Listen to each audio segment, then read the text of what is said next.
Goaltending's changed a great deal in the past 10 years. The players are bigger, faster, stronger, and shoot the puck and make plays quicker than ever before.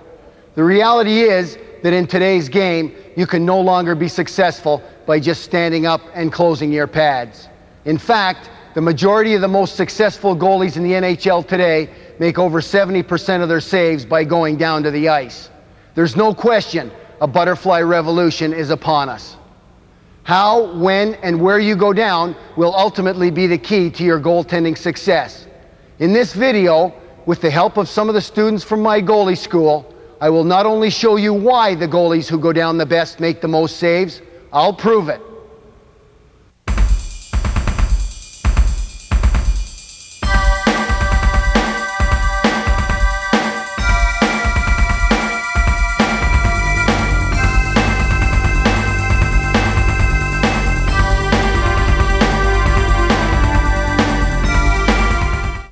Most mistakes a goalie makes are the result of a breakdown in fundamentals. So let's take a few minutes to go over the basic skills and the net they take away.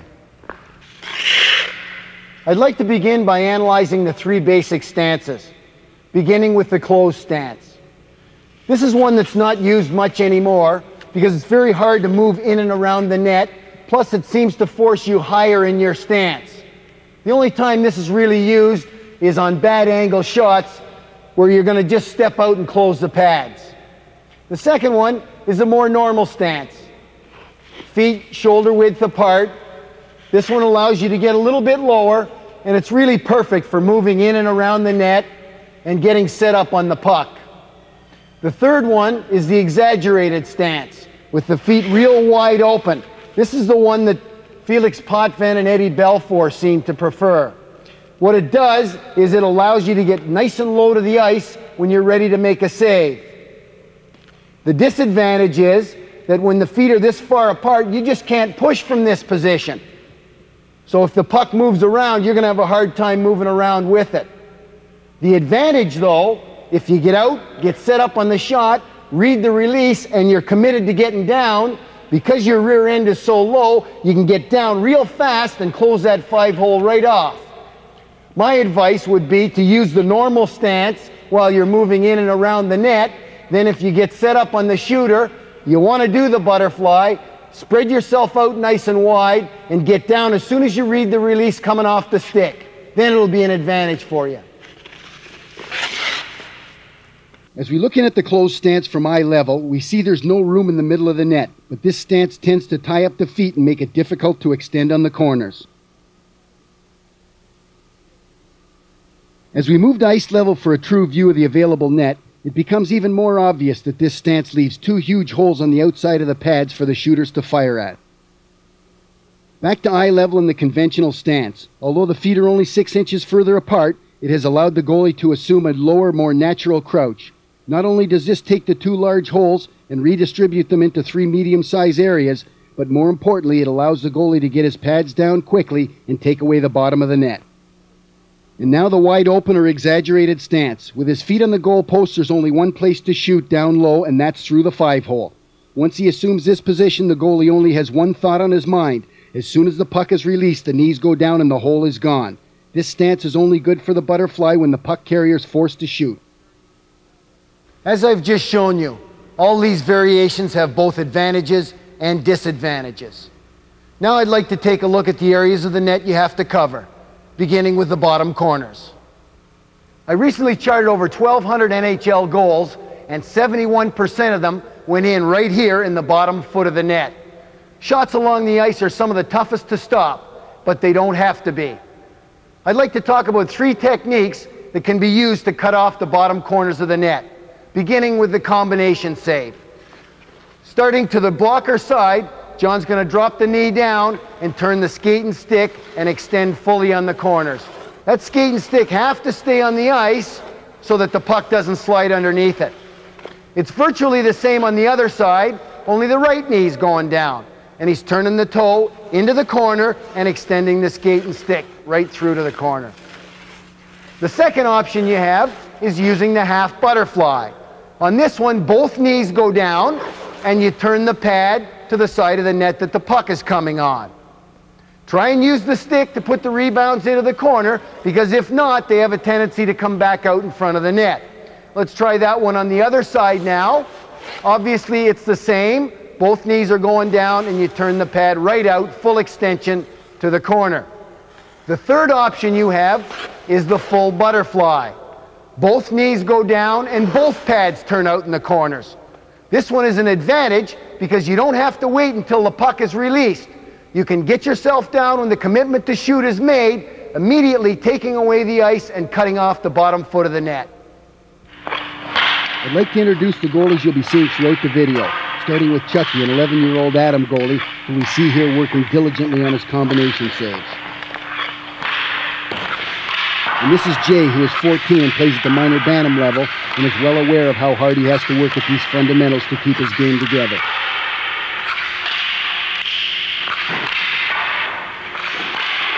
And here's John, one of my head instructors. Although John's primarily a butterfly goalie, he still stays sharp with his kick saves because there are certain situations where it's more effective than a butterfly. This is Scott, a 12-year-old minor peewee goalie who has excellent skills, particularly in the area of the half and full butterfly, something he's worked on for years at both his team practices and the goalie school. Here's Jay again, this time working on his half butterflies. Like any big goaltender in his early teens, he must continuously work very hard on getting back to his feet in the set position after going down. This is Chris, who's a 16-year-old playing at the midget level. Although not a big goalie, he has tremendous quickness and an aggressive attitude that make him play as big as anyone. A lot of people have the attitude that they don't want the goalie to go down unless he absolutely has to. Therefore, this part of his game gets ignored, and he doesn't learn how to do it properly. The goalie then winds up on his back, his side, or his rear end when he goes down and is totally out of position. I would much rather see them taught at an early age how to go down properly and effectively, because quite frankly, it's the most difficult part of the position. As you can see by watching John, good habits and proper technique learned at a young age stay with you forever. All three of these techniques are effective as long as you finish the save and extend to the goal posts. Now let's take a look at the top corners, a favorite target for many shooters. Their eyes light up when they see an opening, and this is a chance for your hands to shine. The key to using your gloves properly is starting out in the right set position, with your hands out in front. As you can see, when you've got the hands back in, you wind up with a couple extra holes here, the 6 and 7 holes. And pucks often squirt through there, particularly in tight, when you want to be tight with the hands and leave no holes. So we're going to start out with them right out in front. Not only does that have the stick out in front where you want it, but it allows you, when the puck is released off the stick, to start bringing your hands back. Therefore, they'll go much more easily in whatever direction it is you want them to go. If it's up on the top corners, you can bring them up there. If it's a shot up on the chest, you can bring it up there. Or even if you're trying to prevent a rebound on a shot down through your 5-hole, the glove will go down there very easily. If you have your glove, like I see a lot of young goaltenders do, clamped on the side of your pad over here, you're not going to move it around in front. You lose a lot of mobility. I can't tell you how many times I've seen long shots from the point hit the goalie right here in the pad and bounce out in front. It's only 6 inches from the glove, but because he's got it clamped on the pad, he's not going to move it around in front of his body. So let's push it right out in front where we want it, and then talk about the little basics. There's not too much to this. You want to follow through starting on the blocker side and bring it right up to the corner. Angle the blocker over so the puck goes right into the corner. Again, it's very important. As we see John do that again, we'll watch him and his head is right on it. He's watching it, he sees the puck into the corner. Same thing on the catcher side. Brings it up, follows it right into the glove. It's so important to see the puck after you stop it and where it goes so you can control it or get on a rebound if you have to misplay it a little bit. Seems like such a basic thing to watch the puck in, but I see a lot of people make that mistake and it ends up costing them goals. If you keep your head on it right to the end as you make the save, you'll be very successful with your gloves. As I mentioned, where you start with your gloves is so important. They need to be out in front of your body. Not only are there no holes, but it allows your catcher to make a nice sweeping motion through the top corner of the net and the blocker to be pulled up, giving complete coverage. Upon reading the trajectory of the puck coming off the stick, your hands begin in motion. If the puck is coming at you, you can bring your hands in tight to your body. Or if it's high in the corner, you can accelerate your blocker and catcher up and away from your body to deflect the shot heading up under the bar.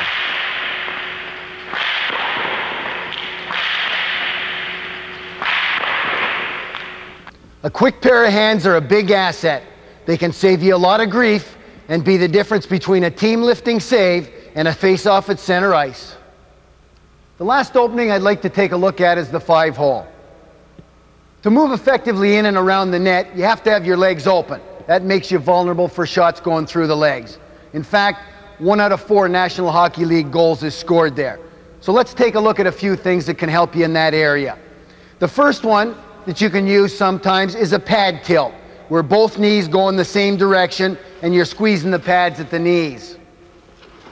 The second one is getting both knees down and using the butterfly. It's important that you start out low in your stance with the rear end down. That'll help you get down faster because the rear end has to go down for your knees to get down. So let's see that, right down. The stick has to stay on the ice. 3 out of 4 of these goals go in right along the ice because the stick's not there. So that's real important. Sometimes it's going to go in anyway. It's going to go in over your stick, and there's not much you can do about that type of shot. Another thing that'll get you in trouble is if you don't get the knee down. A lot of times I see the goaltenders stick this leg out straight instead of putting it down on the ice. You can see the size of the hole down here when that happens. So make sure the knee is right down, and that'll help you shut the 5-hole right down and cut down on the number of goals that go in through there. The most obvious question here would be, why not just stay up and close the pads?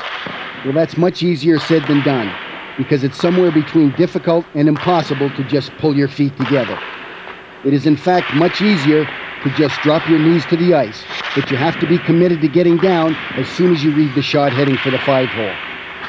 The 2 biggest mistakes that cause lousy goals down here are not getting down in time and the puck goes through, or moving your stick away from the center of your feet and the puck slides in behind the heel of your stick.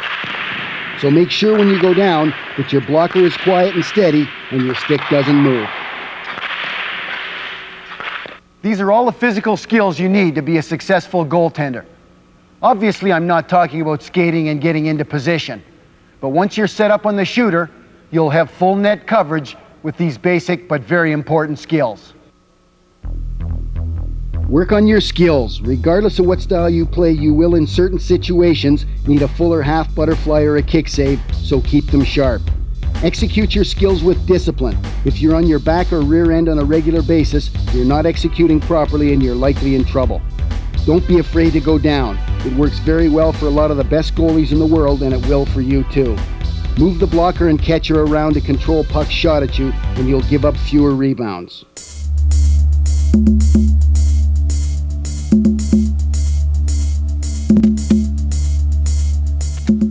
In the Puck Stops here, we took a few minutes between each chapter to discuss the mental aspects of goaltending. I'd like to do that again in this video, only we'll call it Focus On. And our focus in the first chapter is on the different perspectives that you get depending on where you're watching the hockey game from. A parent in the stands, a coach on the bench, or a player on the ice shooting the puck will have a very different idea of the amount of net a goalie is covering or where a puck went in the net.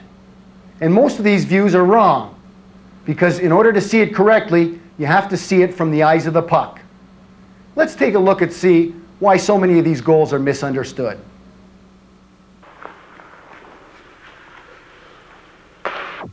Here we see the puck carrier skate in off his wrong wing and beat the goalie high to the glove. This is the view you would have if you were sitting about 15 rows up at center ice. A typical observation would be, wow, the goalie sure played a miserable angle on that one. He pulled way off the short side, and look at the net he left the shooter. Boo! Kill the goalie!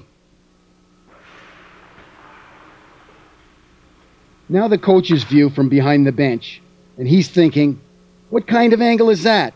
And what's he going down for? Get the backup ready. One more of those and he's out of there. Here's a great close-up of the shooter's sight line. and it's very similar to the fan in the stands and the coach behind the bench. What you can't see are his eyes bulging out and the drool on his lips as he zeroes in on that gaping hole in the top corner of the net. What we can see clearly from this angle is just what a great shot that was, close to the goal post and right under the crossbar. I'll give them that shot every time because they'll miss the net half the time, and I'll get my glove on a lot of them too. And now we can see the only true angle through the eyes of the puck. There's certainly nothing wrong with the angle, and the goalie is square to the puck. The fact is he was just a hair late with his catcher, and the shooter saw top shelf and nailed it. For that, I tip my hat to him.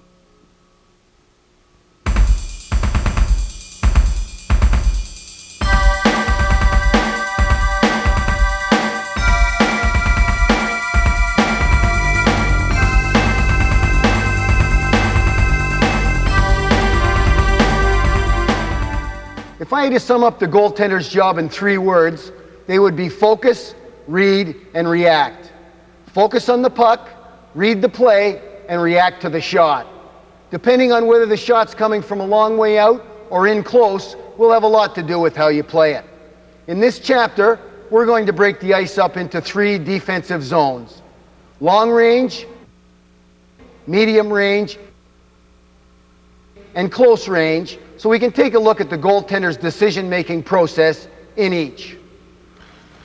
Let's begin with the long-range zone. This zone extends from the blue line into the tops of the circles on both sides of the rink, and then in along the inside of the circle to the corner. The shots you're going to see will be shots from the point, shots off the top of the circles, and wide-angle shots over by the boards. From this area, the goaltender has the most time to react to the puck and should certainly handle these shots. Let's take a look at some typical game situations that occur in the long-range zone. Use the time you have in these situations to be out at least at the top of the crease, stopped and waiting for the shot. When the player drops his head to shoot, step out aggressively and shut down the angle as John does on this one.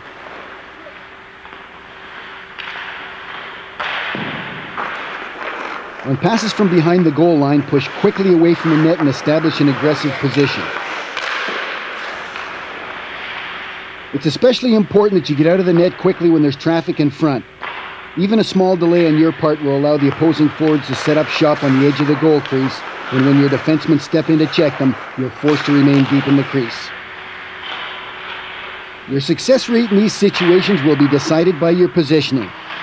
Anytime a shot is screened or has a chance to hit somebody or be tipped in front, your best play is to read the shot and put down a nice tight wall. Pad spread, hands in front, stick on the ice, and let the puck hit you. Watch Chris move with the puck on this play. Staying outside the crease, he's in perfect position for the deflection and a great save on the rebound.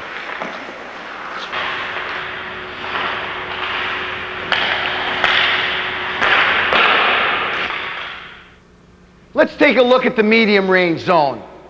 It begins at the top of the circles and extends down to the hash marks and around the face-off dot and down to the goal line. Now on snap and wrist shots from the top of the zone, the goalie has enough time to stay on his feet until the puck is released. However, when we start getting in towards the hash marks here and looking at slap shots and one-timers, there simply isn't enough time, and he has to get down when he reads the commitment to shoot. But first, let's look at some of the situations where a goalie can stay up until the puck's released. Do nothing but watch the positioning of my goalies on these plays and pay particular attention to where their feet are in relation to the top of the crease when they make the save. Remember, it takes no skill, just the will to be aggressive.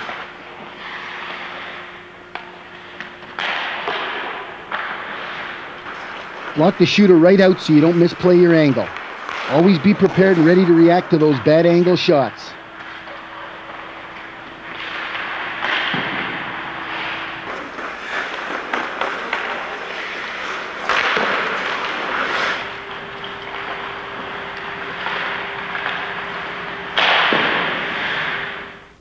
A few minutes ago, I mentioned the commitment to shoot. Let me show you what I mean by that.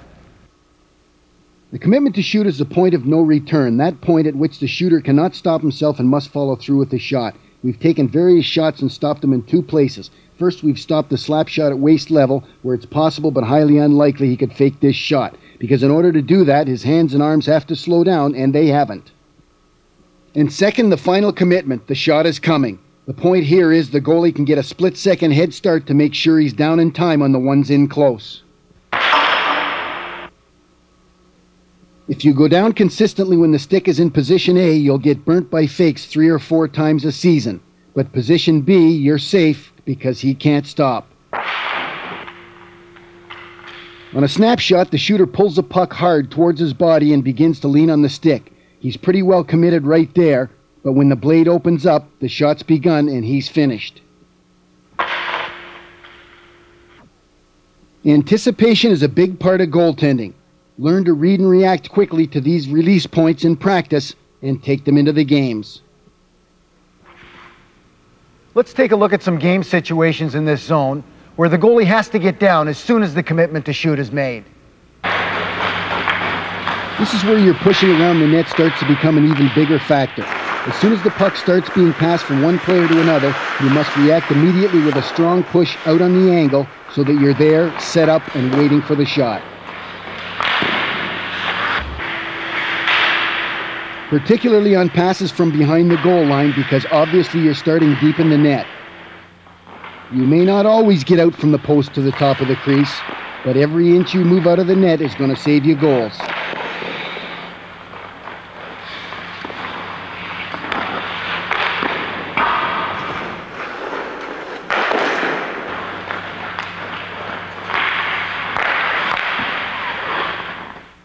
Welcome to the close range zone.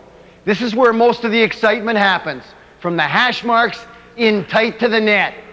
In here, you have very little time to read the play and only a split second to react. The key here is to read the play quickly and get down just before the puck's released off the stick. But remember, you only have this much time to react, so stay focused. I spoke earlier about the need to have all your basics down. Well, this is where they'll be tested. In close is where the goalie's job really gets to be fun, and you can make all kinds of exciting saves to keep your team in the game. But you've got to be able to snap a quick and accurate pad, skate or glove on the puck in only a fraction of a second. And even if you have the angle down, it's a challenge.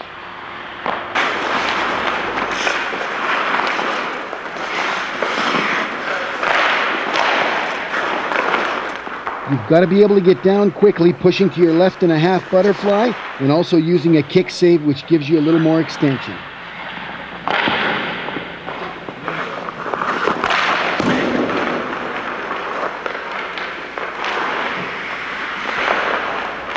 Don't put restrictions on yourself by only being a butterfly goalie. If you're good at it, it'll work in a lot of situations, but sometimes a kick save is needed. Once you have the ability to make these saves under control going in either direction, you can experiment and practice to see which save works the best for you in each individual situation.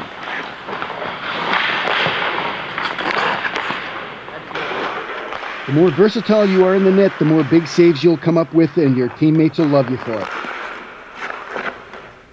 As you've just seen, the butterfly is a huge advantage on those quick snappers and one-timers in close. But that was just the beginning. Wait till you see the butterfly chapter. But first, let's review what we've just shown you.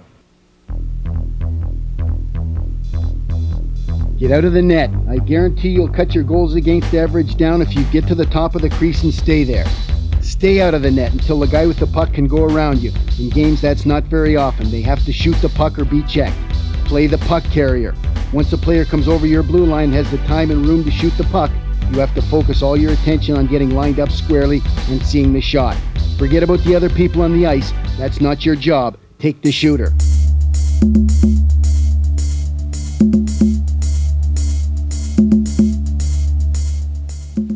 My philosophy is aggressive goaltending, challenge the shooter at all times. I'd like to take a look at a couple of situations that tend to get the goalies in trouble. First of all, what I call reverse angles, where the goaltender is out by the hash marks when the play's at the other end. Then, as the play starts to come out and it gets to center ice, he starts back in. And he moves over and the play gets in and it's inside the blue line, and as he's getting ready to take a shot, he's backed right up and given back all the net he took away. There's no point in starting out there if you don't intend to make a save out there. Better you should be back here and push out to meet the play as it comes over center ice. The second area where I see the goalies back off all the time is when the shooters are coming down from the corners over here, tops of the circles, and they start pressing the net. Rather than holding out here at the top of the crease, the goalie tends to back up in here, giving up some net on the long side, and that'll be very costly. You got to hold it right out here. Most of the time you've got a defenseman out in the middle that's going to prevent that guy from cutting across and force him to shoot the puck. So read the play and see who's open when the rush is coming down. And even if he does get a chance to cut across on you, you've got the stick to lay down here. And at the speed they're going, there's no way they're going to get out of it. It's important all the time. Aggressive, in-your-face goaltending. No backing off. And forget about the passes around the net. Occasionally you'll get burnt because they pass it off and the guy's open. But if you start laying back with two things on your mind, the guy with the puck will blow it by you. Aggressive, in-your-face goaltending. Right out here. Beat me if you can, but I'm not backing off an inch. It's simple mathematics. The further you are out of the net, the less room there is for the puck to get by you into the net. John gets caught backing up here and pays the price. As I mentioned before, you've got to be ready to explode off the post the split second the pass is made, especially from behind the goal line. Jay's very late pushing on this one. The puck's about to be shot, and he's just now coming off the post, which puts him behind in all phases of his execution. Slow off the post means late to get out, get set, and get down.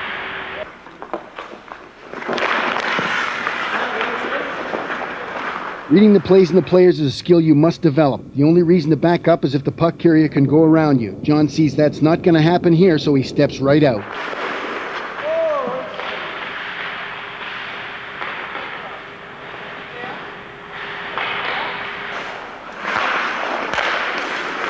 Now, I'm not going to tell you that they'll never pass it around you when you come out aggressively, because occasionally they will. But four things have to happen. The puck carrier has to see his teammate off to the side, hit him with a pass, and his teammate has to control the pass and put it in the net. If any of those four things go wrong, and they usually do, there's no goal. That's why in a game that guy's going to shoot the puck at the net, so it's your job to play him. Coming aggressively out of your net to the puck does a number of things to the shooter. They're taught to pick corners, and those corners start to disappear in a hurry when the goalie's on his way out of the net. The shooter knows that and feels pressure to shoot in a hurry and aim closer to the post or crossbar, which results quite often in him missing the net entirely. Another advantage to playing out of the net is that your arms and legs don't have to stretch as far to get coverage to the goalposts. As you can see, if you don't step out, you just leave too much net for a good shooter. If you want challenging at its finest, this is it.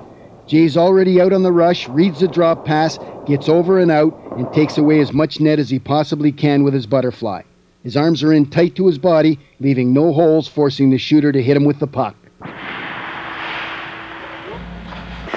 The higher the level you play at, the more important it becomes to challenge the shooters aggressively. And if you prepare to play each game with an aggressive approach, you'll quickly find out how much sharper you are mentally and how much better your focus and concentration on the puck are.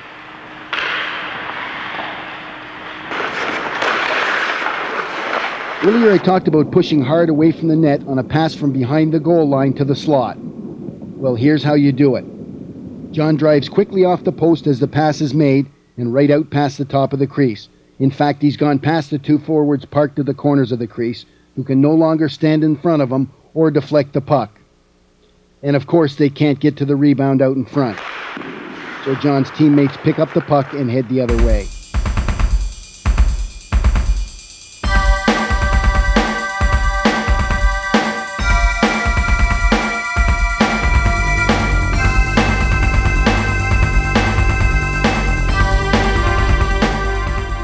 If you look back at the last 7 or 8 years in the National Hockey League, at who won the Vezina Trophy, who led the league in wins, and what goalies ranked in the top 10 in goals against average and save percentage, and perhaps more importantly, what goalies carried their teams to Stanley Cups, you'll find that most of them are butterfly goalies.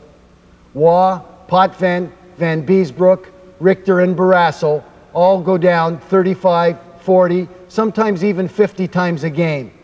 But why is the butterfly the style of choice? Let me show you.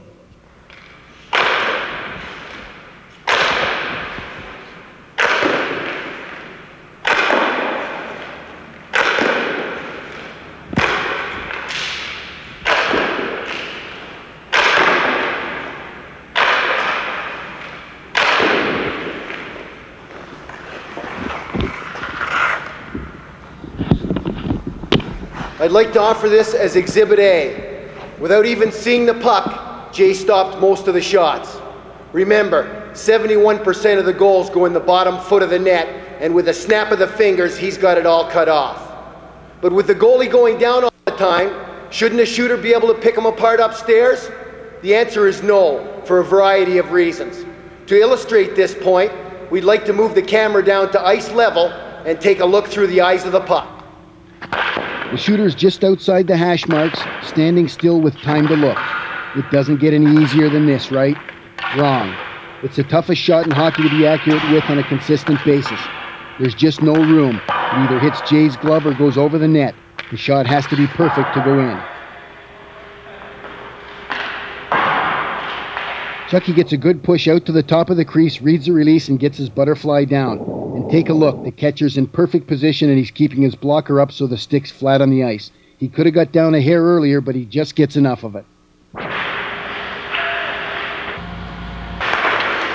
It's critical that you steer the rebounds to the corners and sideboards and away from the front of the net. Essentially, what Jay's trying to do here is take away all the lower and middle net and force the shooter to make that tough shot to the top corner. It works well as he takes it in the chest pad.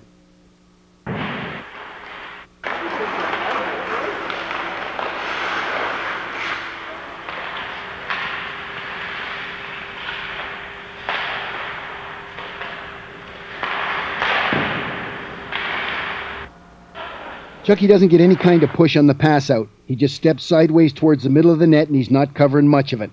Use the time you have when the puck is sliding from one stick to another to get out of the net, because if you play back there, you're dead meat.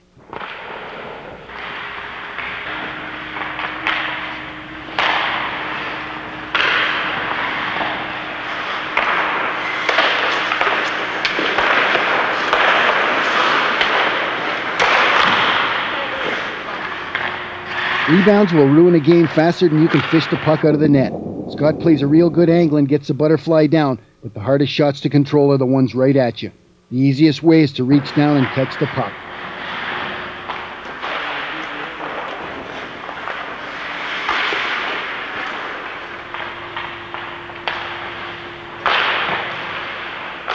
Twice as many goals go in underneath the goalie as over the top of him, and that's because he doesn't get down in time. Part of the reason is the goalie wants to take all the net away, so he tries to stretch all the way over to the open side, leaving a gaping hole in the middle of the net. Chris gets caught in mid-flight on this one, and the puck's in the net before his knees hit the ice.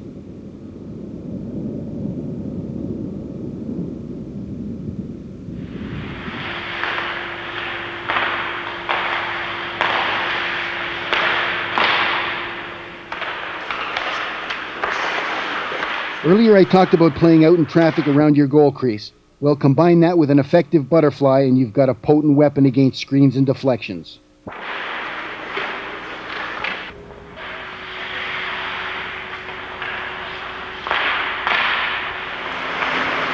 Always get into the best possible position to make them deflect the puck into you. John does, and he stops the shot with his pad.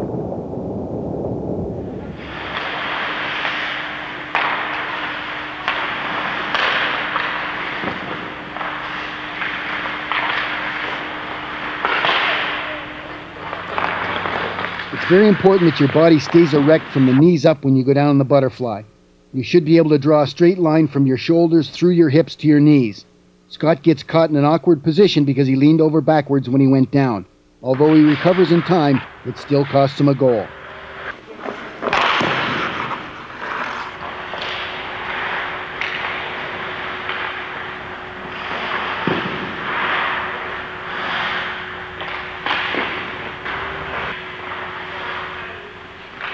One of the biggest deficiencies I see at every level of goaltending is the inability of goalies to get proper extension on the corners with the blade of their sticks, mostly because they don't work on it.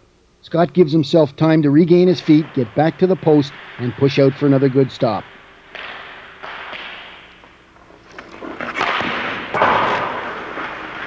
Watch Chris's feet as he's continuously moving them to maintain a strong angle at the top of the crease. Always be on the lookout for that lightning release or you'll get caught flat-footed. Scott never quite arrives at the set position after his push from the post, and the puck is almost by him as he's just now starting to go down. As you're pushing out of the net, get as low as you can and explode on the release.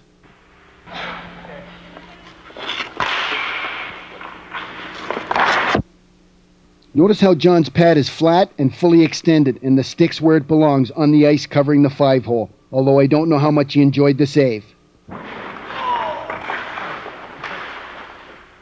Because he gets out of his net quickly and reads the play perfectly, Chris is able to make this save look easier than it is from about 10 feet out.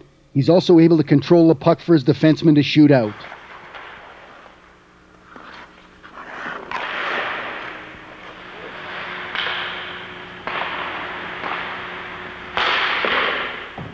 The two most common and deadly butterfly mistakes are dropping your blocker and leaving your knee up. The result is a very large, very undesirable 2-foot hole in the middle of the net, which is the easiest place to score.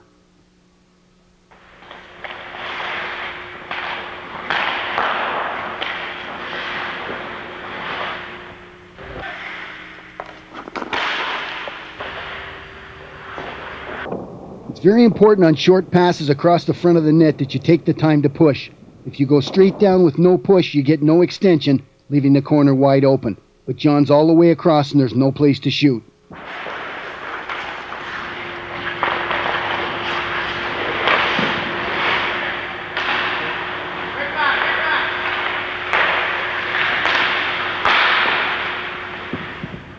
Being disciplined when you go down is a huge part of goaltending, and part of that discipline is keeping your catcher open above your pad, which looks and sounds easier than it is.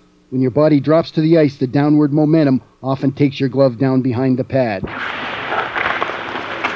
The butterfly works great on breakaways as long as you wait for the shooter to commit. And start out of the net enough that he has little to shoot at.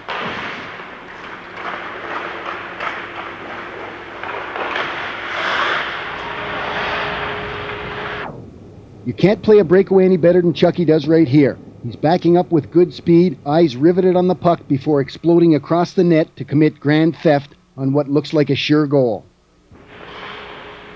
And Chris's timing's right on here as he arrives back at the top of the crease as the shooter tries a deke.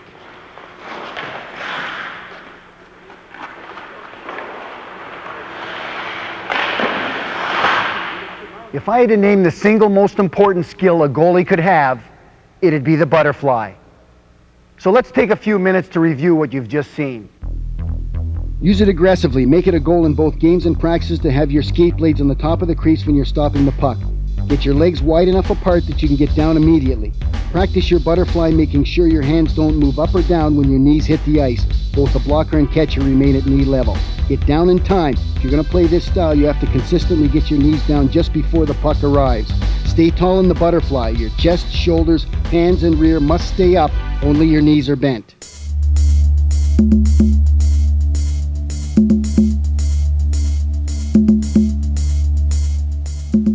The name of the game is take away low for two very good reasons. First of all, most of the goals are scored right along the ice. Second of all, when a shooter slides the puck at the net, all he has to gauge is left to right. When he's going up high, not only does he have to gauge left to right, but also low to high. And that's when the accuracy goes out the window. Combine that with the traffic in front of the net, people rushing him and coming to check him, and it makes it very difficult. So if you can be disciplined, under control, take it away low, and keep your hands alive, you'll be successful. Scott's lined up for a shot from the far side and has to react quickly to the pass in front. He elects to come across the net and stack his pads, forcing the shooter to try and tip the puck right up in the roof, and he can't do it.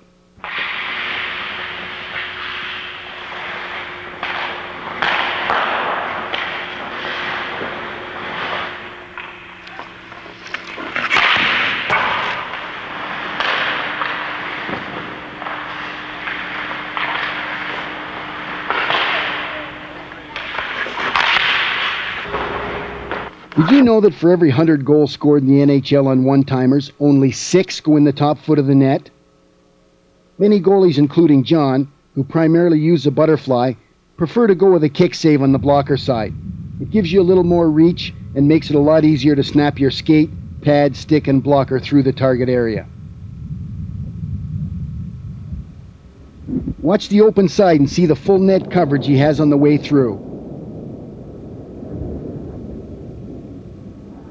John gets twisted around on the play, but when he realizes where the rebound went, he immediately reacts by covering low. Make sure you drag the rear pad on this save. A lot of shooters like to go back to the far side. The rebound goes right back to the shooter, who tries to go upstairs but puts a phony one between John's glove and pad. All he does here is wait for the blade to snap and get his knees down.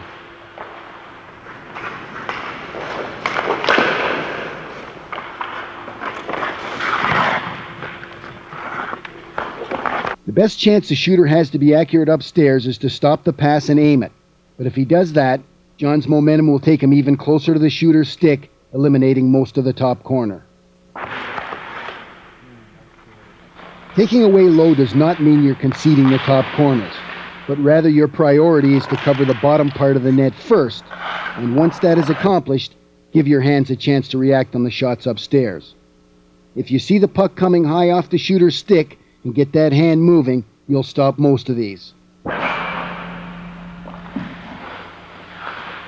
Occasionally the shooter will make a perfect shot, and at other times you won't get that catcher up as fast as you'd like, and you'll get scored on up high.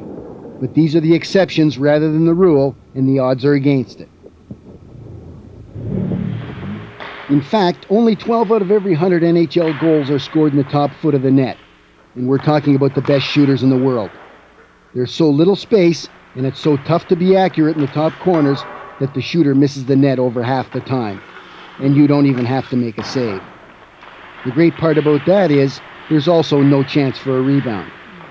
It's all or nothing, and usually you're the winner.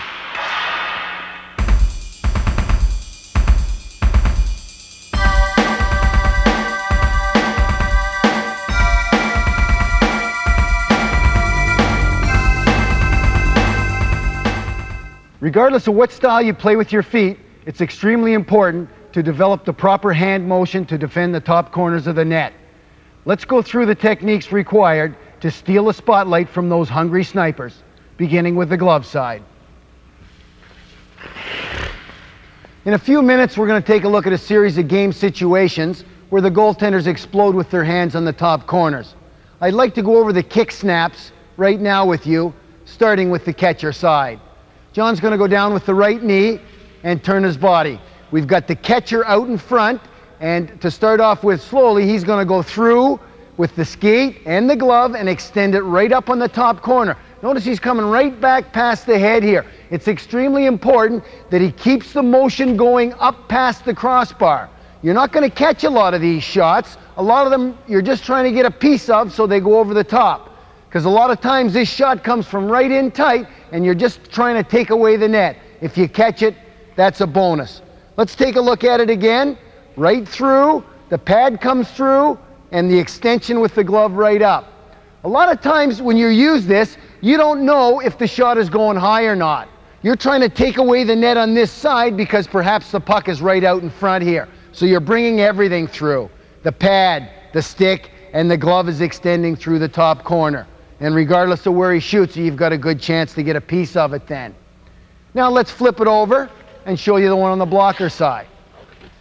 Down on the knee. We're going to start with the blocker down here in front because a lot of times that's where you want it, particularly when you come away from the left post going across the net. Same thing, the extension and the explosion is extremely important.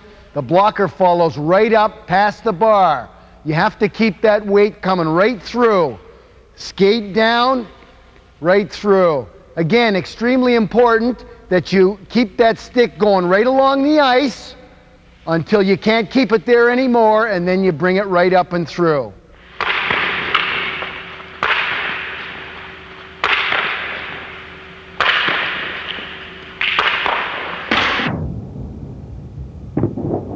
most important part of this drill is the motion of your catching hand. Be sure to keep it facing the puck and follow through right up behind your head, as Scott does here.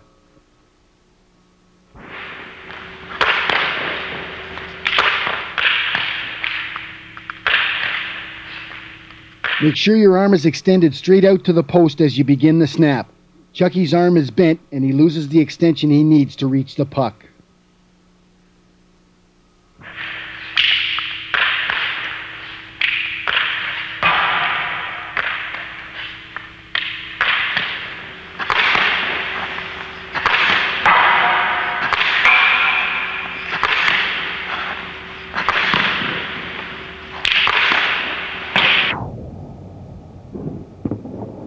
The idea behind the snapping motion is that your catcher sweeps through the entire top corner of the net in the blink of an eye, allowing you to catch up to even the most perfect of shots.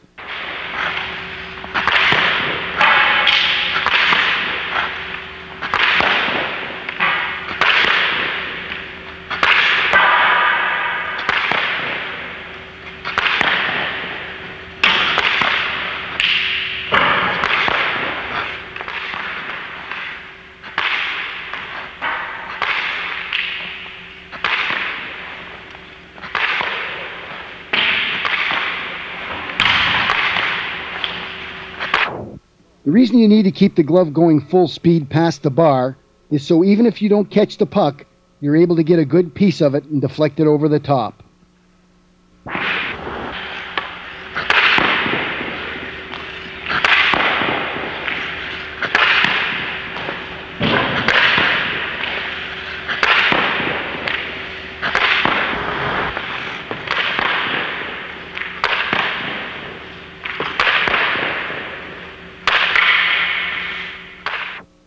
Even though the blocker arm starts out straight, after the puck is released you have to adjust to it.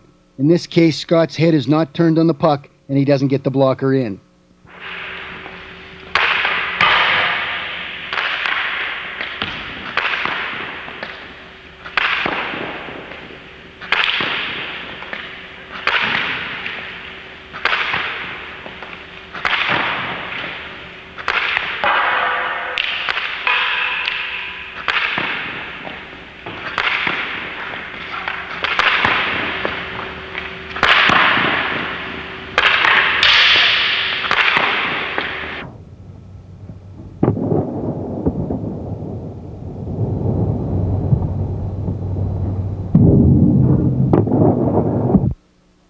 John gets fooled on this one as he's a little ahead of the puck.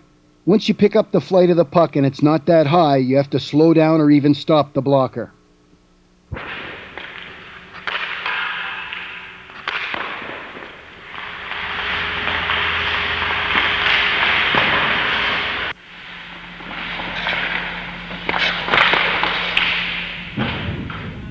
As soon as he pushes off the post, John gets all his weight down on the left knee so that he's properly balanced. This allows him to release his right side and explode with full net coverage through the target area and not fall over after the save. For Chris, it's down on the right knee, and notice how his body stays erect through the save so he can get back to his feet.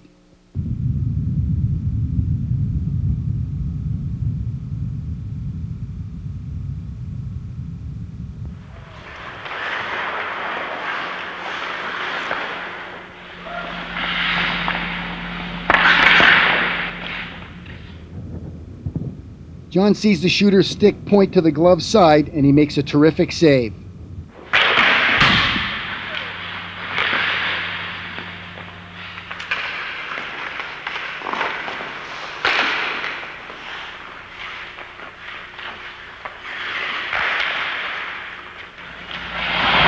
that plays this properly, he just can't quite get there in time and the shooter buries it in the roof.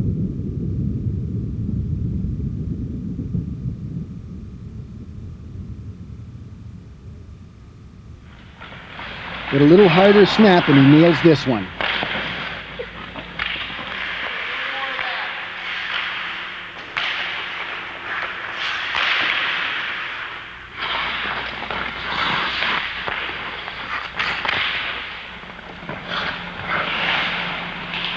This is a great way to play passes out in the slot.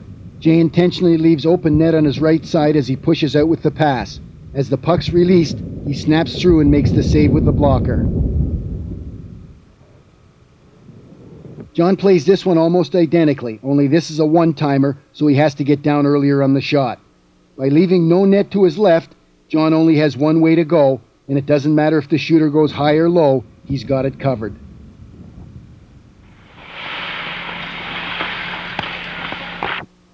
Nothing will kill you faster than not getting down in time. The shot's halfway there and Jay's knee is still not down, causing everything to be late.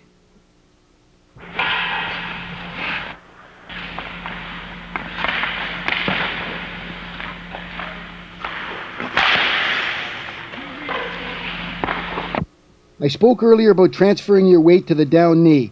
Because Chucky doesn't do that, all his weight is on the left foot and he can't release the kick save. If this shot's along the ice, he's dead.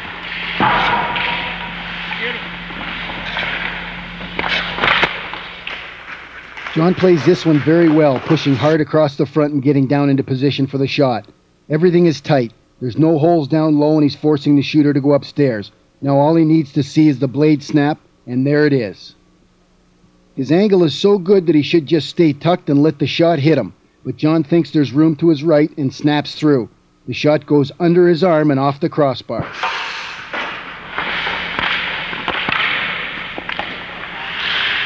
If you can't be square to the puck, you have to know what net is available.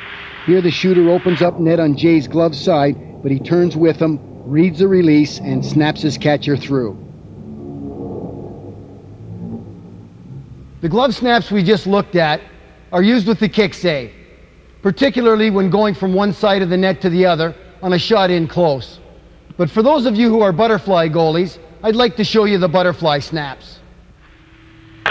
Chucky is obviously a small goalie. Does that mean he should not be a butterfly goalie? Not on your life, and don't ever listen to that talk. Even though he's back in the crease, Chucky has full net coverage to the top corners with both his blocker and catcher. So as long as Chucky plays at least at the top of the crease and on his angle, his size doesn't matter.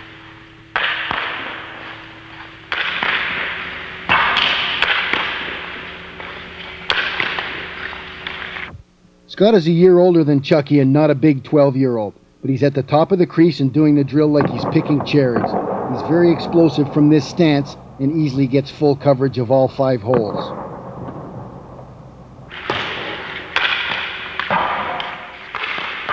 As the goalie gets older and starts to mature physically, you can see what kind of quick reaction time they're capable of achieving with their glove snaps. Chris displays excellent quickness and power in snapping his gloves through the top corners like he really means it. While the catching motion is the same in both snaps, the action of the blocker changes. Rather than the straight arm sweeping motion used in the kick snap, you want to lead with your elbow and pull the blocker up to the top corner.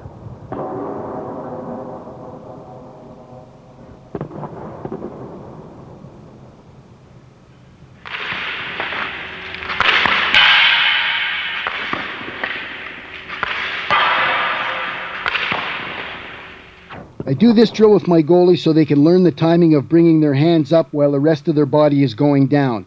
And I'd say they've gotten pretty good at it, wouldn't you?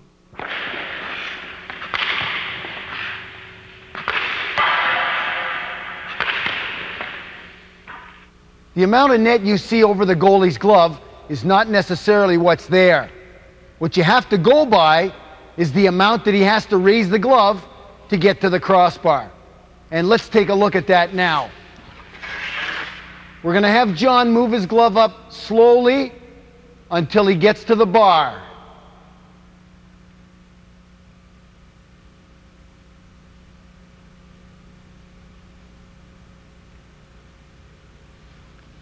Okay, I'm going to put my stick here now, and we're going to have him return to the place where he started from.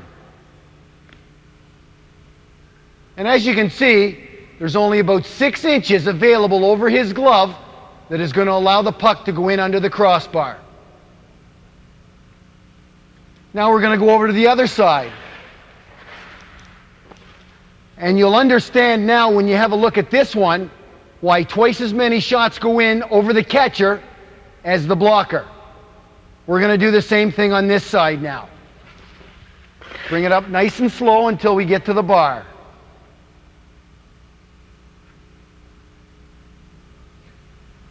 Now that time, as we have him return it to the original position, take a look at that. That's half the distance. Only about 3 inches he has to raise it up.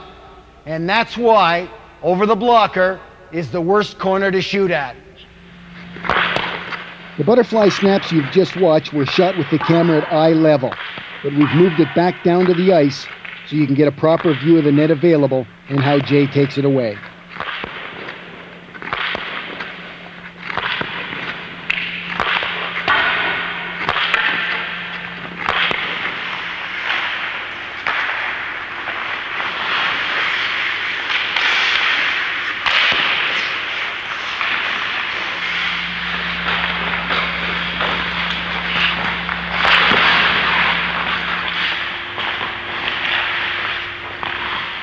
Chucky really gets an aggressive push on this play, sets up in plenty of time and snags the high one.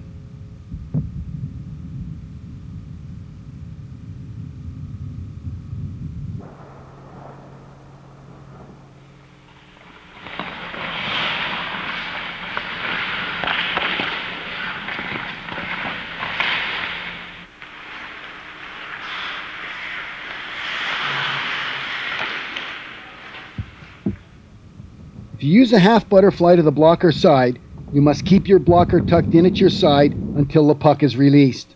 You can always extend it if you see the puck going to the corner, but once it's extended, you'll never get it back and the hole's too big. Jay doesn't explode through this one as hard as he can, as you can see by the follow-through, but still he almost gets it, and what a shot.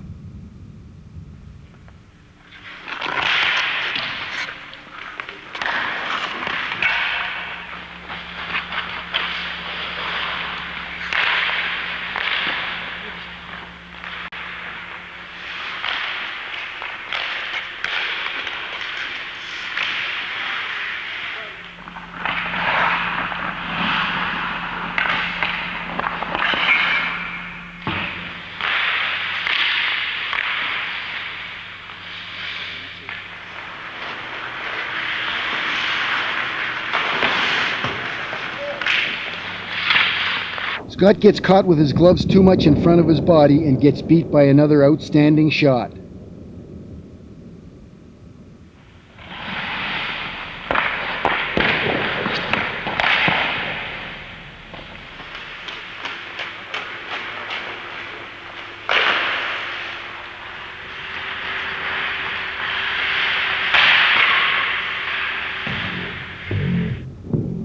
John shows great reaction and discipline, taking away low and reacting high.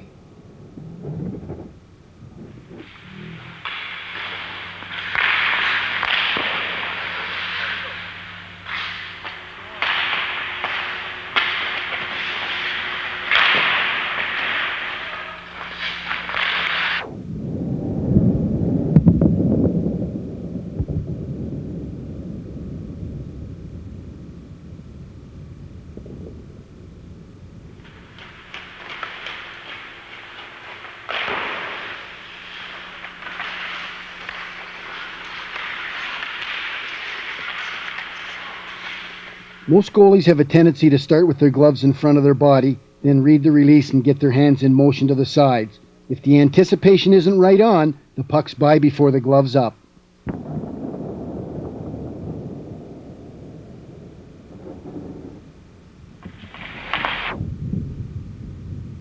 Watch Jay's gloves as he comes to the set position. He leaves no holes under either arm and still has them in good position beside his pads. It means his gloves have less distance to go to cover the top part of the net, and the quicker you can get them up, the more often you'll make saves like this.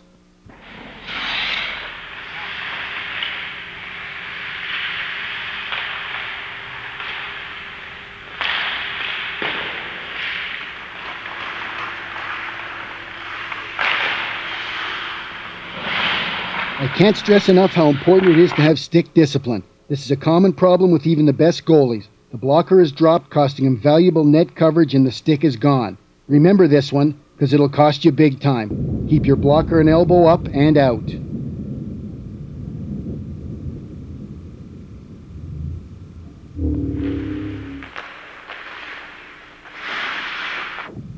I keep hammering away at you about following through with the catcher, and this is a perfect example.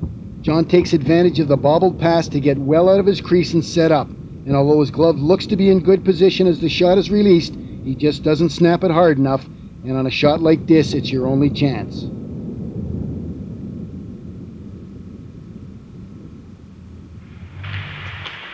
Anytime a shooter opens up one side of the net, he closes the other, as we see here with the player coming right to left.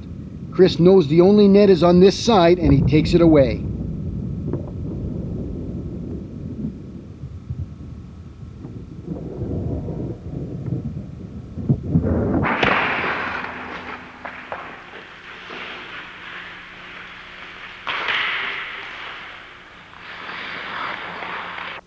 Scott does a good job of staying out on the corner and taking the short side away. He's ready to explode and watch the catcher follow through behind his head.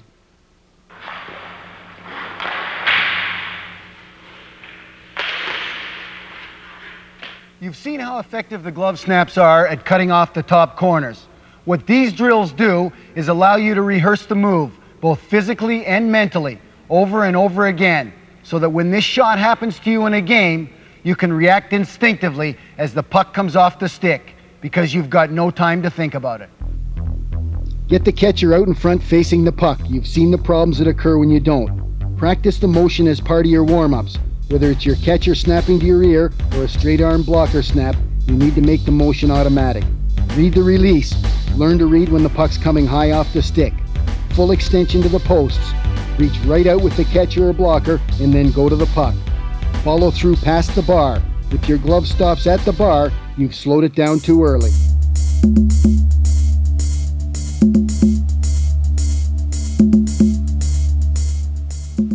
I do a lot of work with my goaltenders at their team practices, and I'd like to take a minute to discuss the shooting drills and how they're set up. It seems the goalie barely has enough time to make the first save before he's got to get back in position because the line is coming at them again. And it doesn't seem to matter whether it's a single shooter, a line rush, or even a 2-on-1. After the first save, the forward doesn't drive to the net for the rebound, and the goalie leaves a puck off to the side. And that's no good for either one of them. Because in the game, the goalie's got to readjust and make that rebound save, and the shooter's got to drive to the net for the rebound. As I tell my goalies, it's just as important to see the puck and follow it off yourself as it is to make the first save. So stay on those rebounds in practice. Make the second and third save. Stay right there until the play's finished. That'll help you build that instinct that you need come game time. You have to bear down and stay on that puck right to the end. Chucky gets fooled but doesn't stay with it long enough.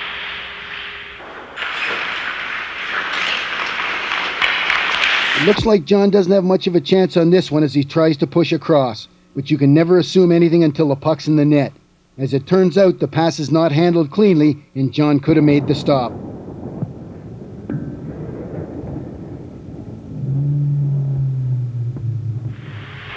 Even if you get beat badly, stretch out and lay the shaft of that stick down. This is on it, folks.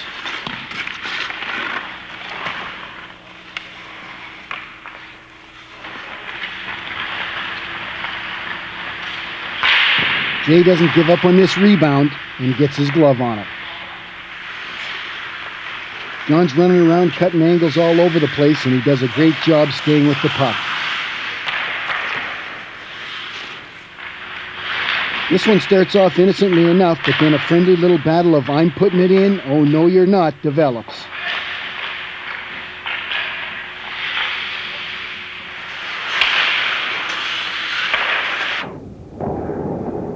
Chris should be sent straight to jail for this shameless theft.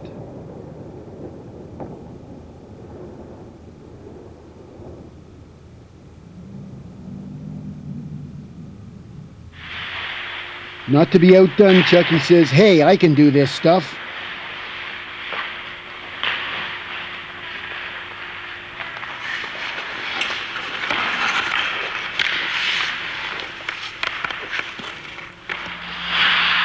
Scott does whatever he has to keep the puck out on this one.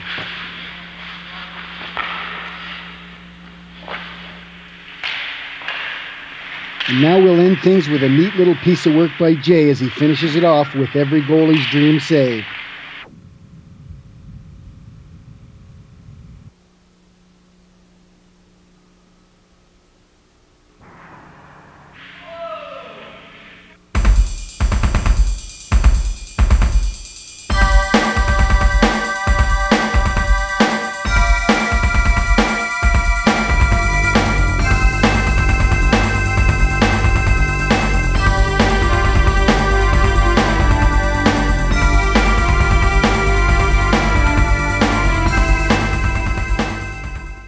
player cutting across the front of the net is a difficult play for the goalie. If you leave early, he drops it in the short side. If you leave late, he stuffs it in the far side. And even if you leave on time, he can chip it through your legs. So how do you win? Let's find out.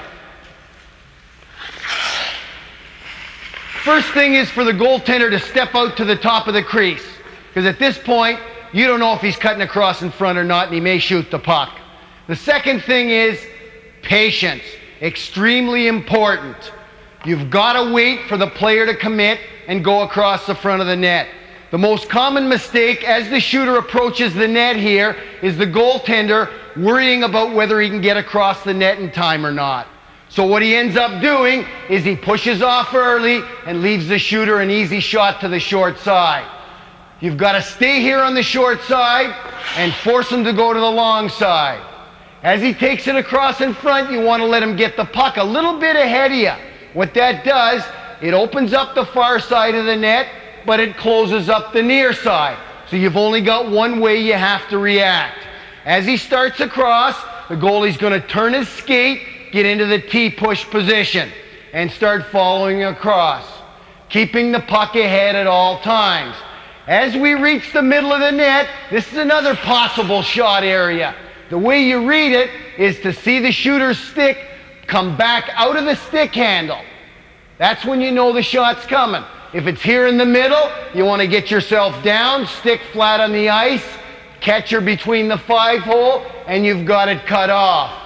If the shooter continues across the front of the net, again, keep the puck in front of you, leaving the far side, but only one option. As he takes it across, there's the shot, kick it through. Extremely important as well, this rear pad is laying down flat, so that if the shooter gets the idea that he can slip it back to the near side, the pad is there cutting that off as well. Now let's go over and take a look coming across from the other side. It's really very similar, the only difference being we're going to the blocker side this time. Again, out to the top of the crease, cut the net off. Again, patience. You just can't afford to start early and pull off the short side. Easiest shot. The shooter will be so happy if you do this, he can just stick it in the net. Stay here. You will reach the far side. What you have to remember is after you go down and make the kick save, you've got about 3 feet of extension. That's enough to cut the far side off. So as he continues across, once again, ready for that shot in the middle. Right down, all set, closed off, ready to extend through, depending where the blade of the stick is pointed. That's a big key here. The blade of the stick here, it's pointing directly at John and through the 5-hole, so he doesn't even have to move. If the blade of the stick opens up, he can see I'm pointing it at the far side and he's going to extend through. Now, with the shooter continuing across, once again, keep it ahead, down, everything covered along the ice. And you'll make that save time and time again. Now let's take a look at a few examples of how my goalies play this one.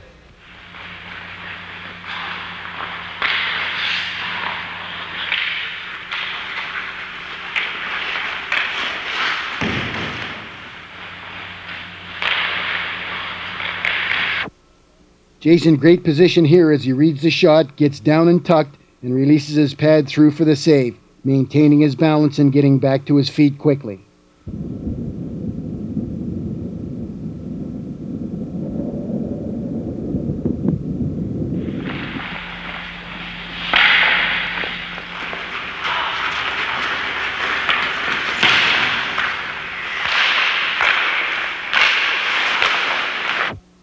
Chris waits patiently at the corner of his crease for the shooter to commit himself and either shoot the puck or take it across the front.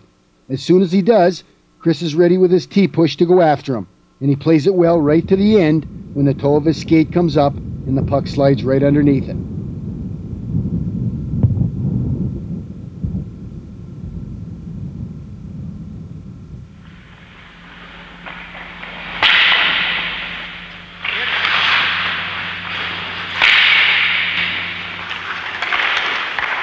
Anytime you have to push quickly to your glove side on a pass in close, the stick check is worth considering.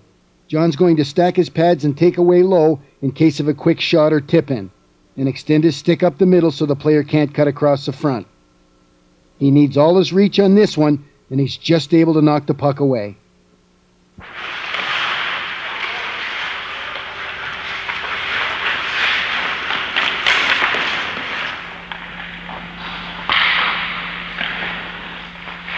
Scott only gets one push and comes up a little short. Now watch Chucky's feet. 2 good pushes are the key.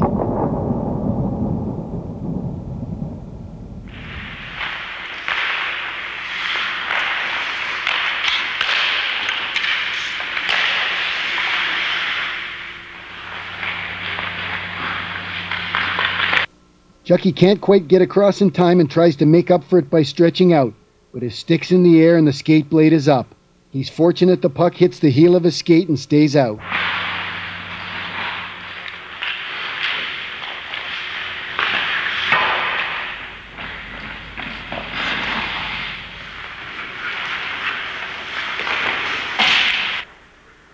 John stays right out on the corner, leaving no net to shoot at. As soon as the puck carrier is close enough, he slides his hand up the stick and extends the shaft along the ice in front of the puck.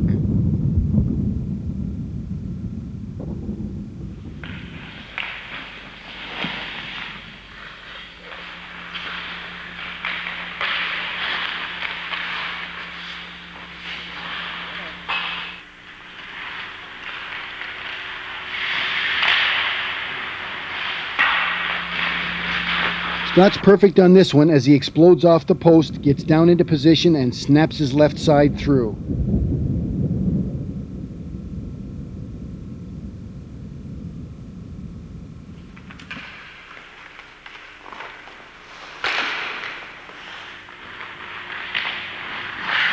Jay reads it well and starts back the other way, and look where that stick is, right on the ice. Make sure you don't open up until the puck's released. Sometimes the hardest thing to do is not move. You can see Jay's catcher's already moving before the shot, and the puck goes through the vacated hole. Here's what the shooter's blade looks like to the goalie as he carries the puck across to the blocker side. In this position, the blade is pointing directly at the goalie, which means he's going 5-hole, so stay tucked. Now the blade is pointed at the long side of the net to the goalie's right, so he knows that as soon as he reads the shot, he must get full extension, releasing his right side through for a kick save. As I mentioned before, you can't open up too early because you'll never get back. John starts too early, catches himself, resets, and times the snap to deflect the puck over the net.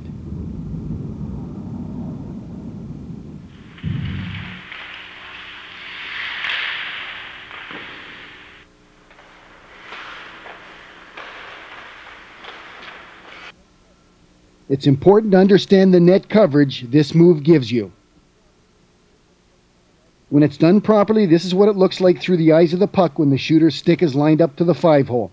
Discipline is critical here. The blocker stays up so the stick's on the ice and the catcher's covering the 5-hole. This is what the goalie sees as the puck is carried towards the catcher's side, and obviously if he shoots it now, it's going back to the near side. Now the blade is lined up and pointing directly at the nasty old 5-hole. And you're going to have the patience to leave your catcher there if he shoots it from this position. And lastly, pointing ahead to the far side, forcing you to release the kick save. Learn to read where the puck's going and it'll help you tremendously. Scott, John, and Jay show absolutely perfect technique on the next 3.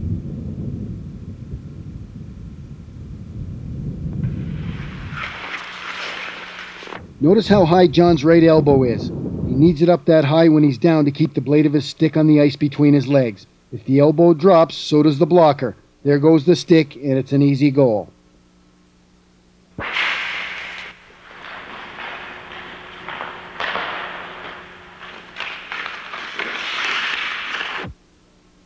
And speaking of the blocker being a little low, John gets ahead of himself on this one and doesn't pick up the release in time.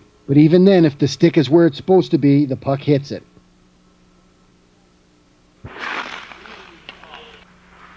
Any quick forehand to backhand and the puck's coming.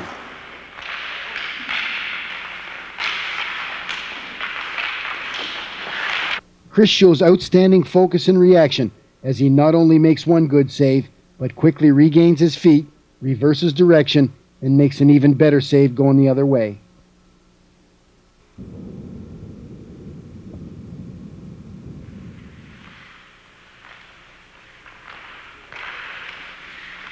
John shows us how important skating, agility, and mobility are to a top-flight goalie, as he too gets caught going the wrong way, but quickly recovers for an excellent save.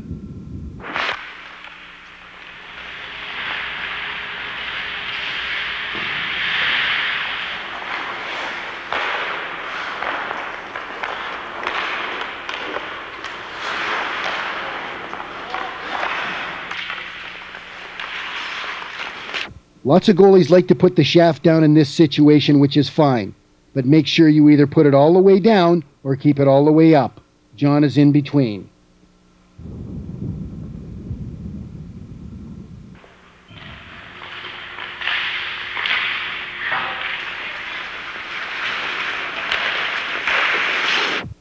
Absolutely, positively, under no circumstances can you start across the front of the net ahead of the puck. John, who normally never does this, gets caught on tape.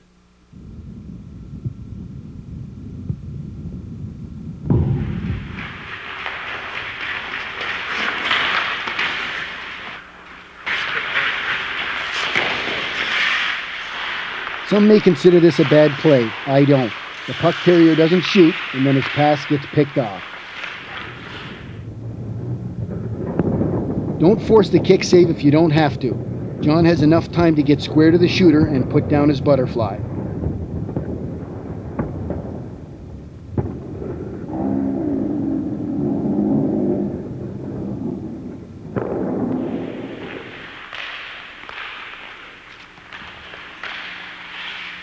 This is a tricky play, particularly if the shooter's allowed to skate all the way across the front of the net.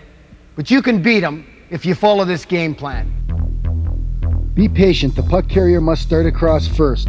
Get 2 pushes. One short T push followed by a strong one will give you the momentum to get across the net. Read where the stick is pointing. Be disciplined when you go down. Be sure the pad, stick, and skate blade are flat on the ice. Get all the weight on the down knee so you can release the kick save. Stay closed until the puck's about to be released and then explode. Stay under control and keep your rear end up so you don't end up on your back.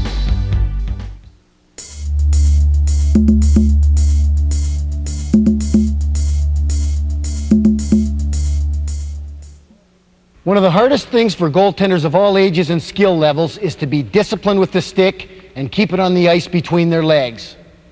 I talked about some of the reasons for having your hands out in front earlier, but there's one more, and I see it every day. As soon as the puck's released at the net, the goaltender's hands come right back against his body, causing big rebounds because the stick is tucked up against the skates or pads. The further out in front you have them, at least you've got a chance to meet the puck before the stick blade has a chance to get back against the pads. Another one is, and I've been trying to correct my goalies for years, but they don't seem to be able to, and that is, and you'll see it in the NHL all the time, almost nobody starts out with their stick right in the middle. It's over here in front of the catcher leg. And the only thing I've been able to figure out is that they want to get this hand in motion when the puck is released, because there really isn't any other reason. And as far as that goes, it won't hurt you as long as you know it's there and you get it back to the middle by the time the puck arrives.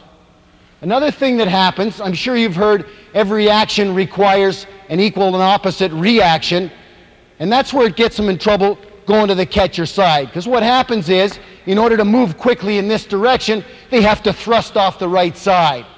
And what happens, as soon as they thrust here, they use the hands and they pull that blocker out to push across.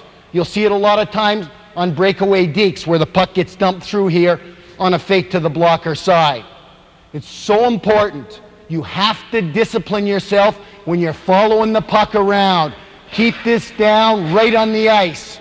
The more you can do that, the fewer cheesy goals you'll give up along the ice through your 5-hole.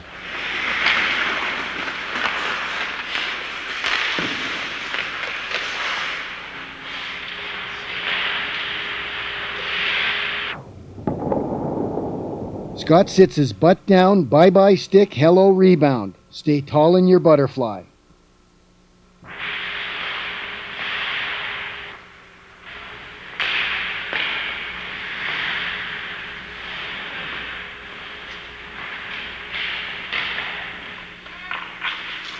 You want stick discipline? Here's what it looks like. And remember, the puck is shot from camera right, so that 3-inch opening you see along the ice is not there for the shooter.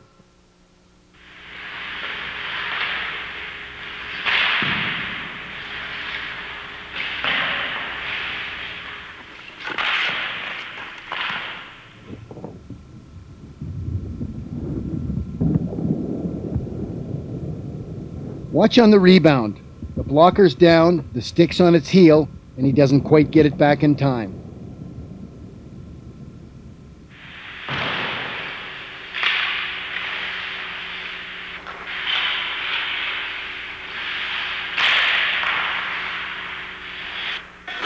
When you're releasing that kick save, slide the stick along the ice.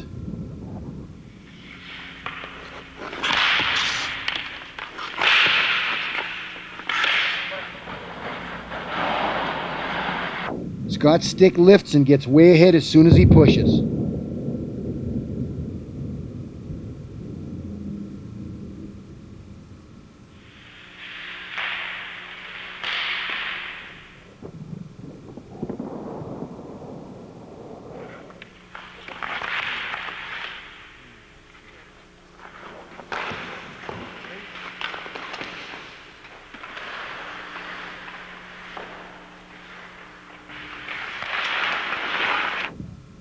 John gets fooled on the fake slapper but recovers in a hurry and cuts off the shot.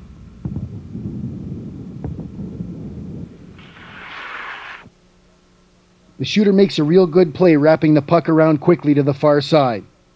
But Chris's stick is not flat on the ice and the puck slides right underneath the toe.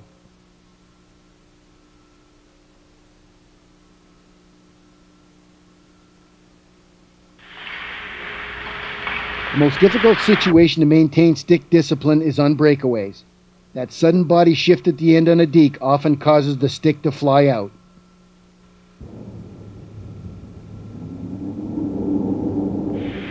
Putting both knees down is also a must. Although it is difficult, if you focus on keeping your blocker out in front and work hard on following the puck with your stick on the ice, you can do it.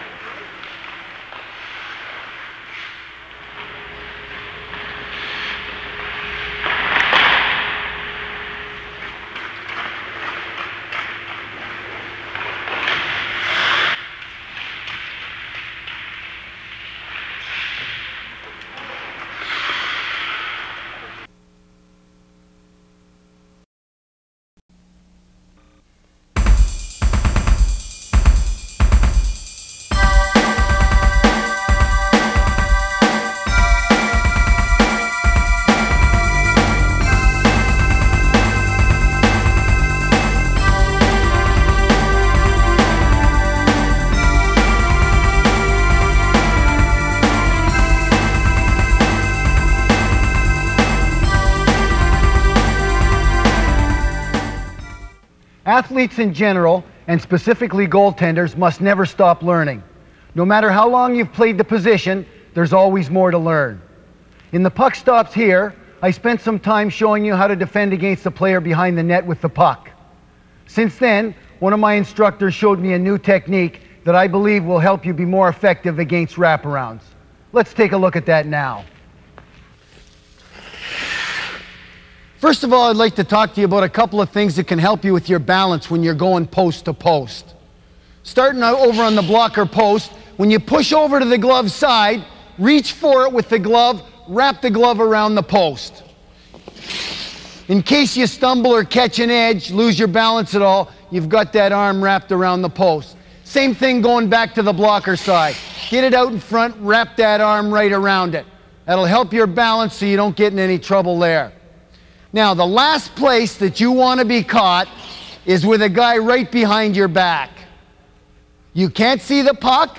You're looking back and forth over your shoulder, one way, then the other. A smart shooter, as soon as he gets you doing that, you look this way, he comes around and jams it in the net on you. what you want to do is start out on the blocker post. The reason for this is you've got the stick on this side. That's your advantage. Coming over here, you can get the stick out, knock it off him before he gets a chance to wrap it in on you. Of course, on this side, with the blocker, you don't have that advantage. The blocker takes longer to get around the post, and there's really not too much you can do. So that's your weak side. You want to try and protect that as much as possible. So as we see, I'm starting out in the middle. John's on the post. He can see me clearly over the left shoulder. I move a little here. Now, John's in the middle. I'm in front of the post. Can I get that puck out there before he gets me with the stick? Not likely. He's got it right there and ready for me.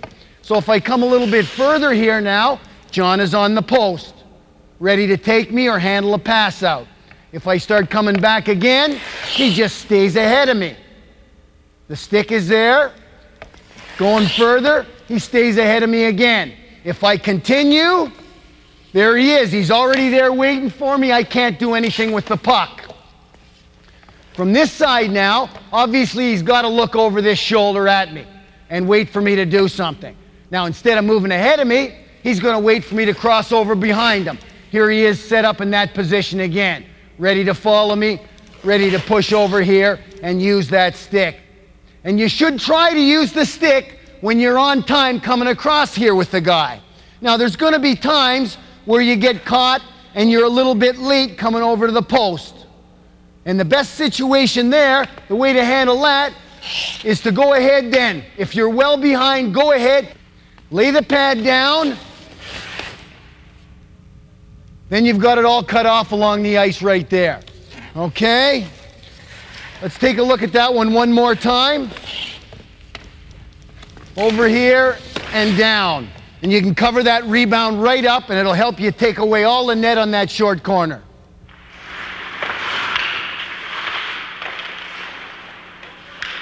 John's lined up in perfect position looking over his left shoulder at the puck. His right foot is on the post protecting that side while his stick is lined up with the puck covering the glove side.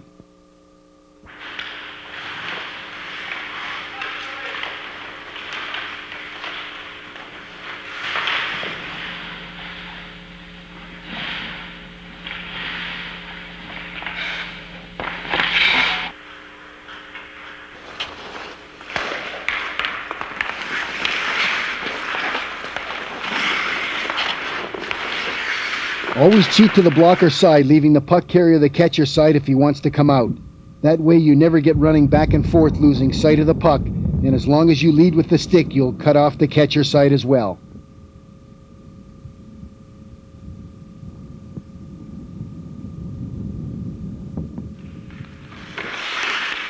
You've seen this one before, and we looked at the position of the stick, but John's also anticipating that the puck carrier is going far side, and he started his push.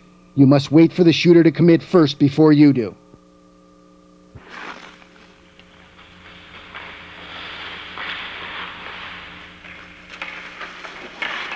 John's got it down this time as he stays on the post, reads the release, gets the pad down and stick into position.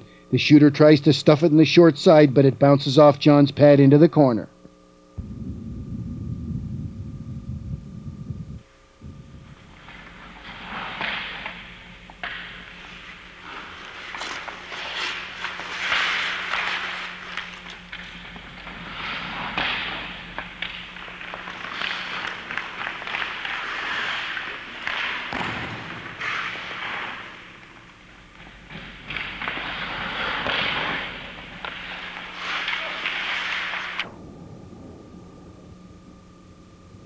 Not all wraparounds occur tight to the goalpost. Sometimes the puck carrier gets out away from the net, and when he does, you've got to get out with him.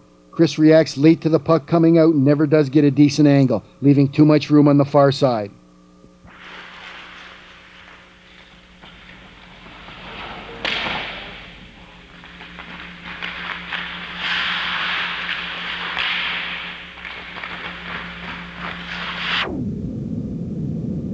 Scott does a great job on this one, keeping his stick and skate blade lined up right in front of the puck and forcing the shot wide.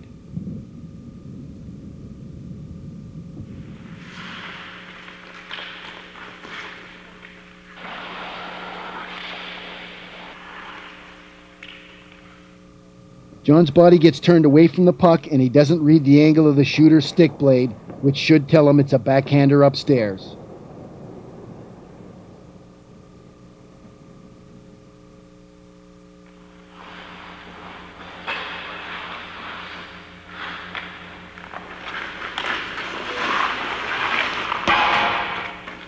Chris does a good job holding the short side, but gets caught leaning on this one.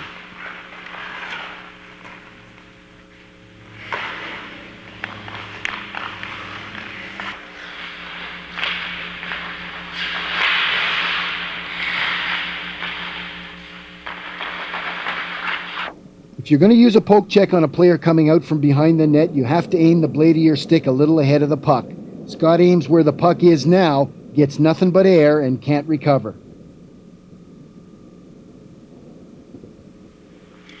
John also doesn't aim ahead, but he's able to get the stick back and turn the skate.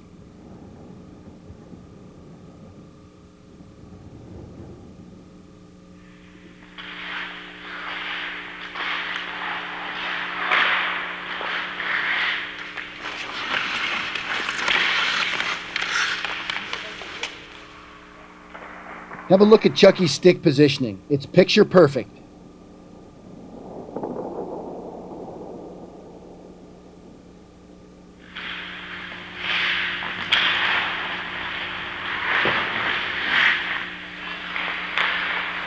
When I say execute your skills with discipline, this is a good example of what I mean. Jay is dead square with his chest lined right up to the puck. The stick is in the center on the ice. He's read the release. The skate's turned. The knee's almost down and his catcher's filling the 5-hole.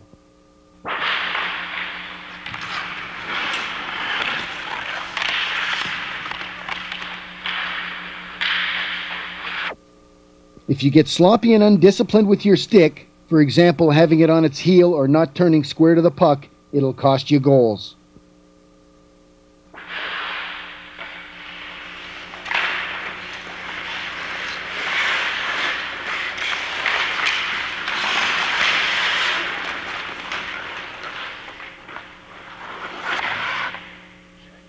By putting the shaft of the stick flat on the ice, you prevent the shooter from sliding the puck into the net in situations where he cannot possibly get it up.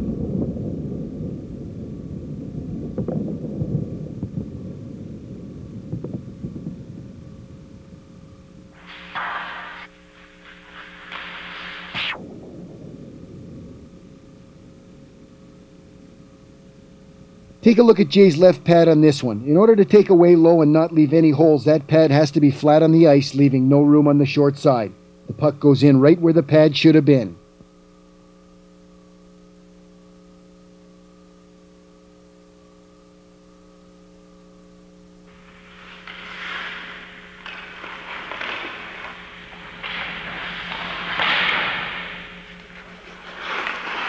This one turns very quickly from a wraparound into a cutting across, and John reads it perfectly. The puck carrier went very wide around the net, allowing him to get to the post. As the shooter takes the puck out and across, John pushes right with him and puts down the wall.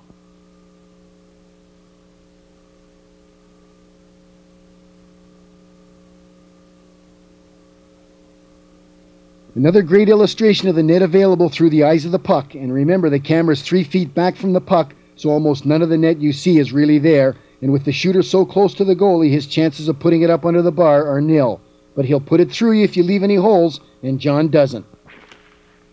This is one of the toughest situations you'll ever have to face. So if you get a few spare minutes in practice, get a teammate to try a few wraparounds on you. It'll really pay off. Set up on the blocker post and play it over your catcher's shoulder. Wrap your arm around the post as you get there for balance and stability. When you have time, get quickly to the post and reset your feet, preparing to reverse directions if the shooter reaches across in front. If you're late and the puck's about to be jammed in, extend your pad along the ice to the post and put the shaft of your stick down in front of it. Use the stick and stay up as long as you can.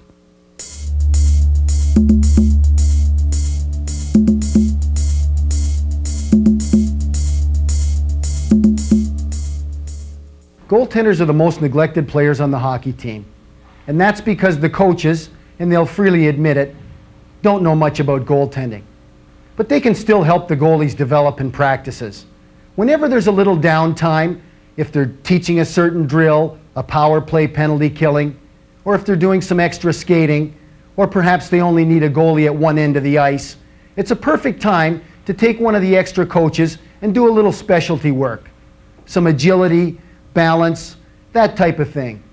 Take a look at some of these drills. I think they can really help your goaltenders. This first drill is a good one to use as part of your warm-ups before games and practices. It's designed first to help you stretch and loosen up your legs, as well as to increase the strength and flexibility of your groin muscles.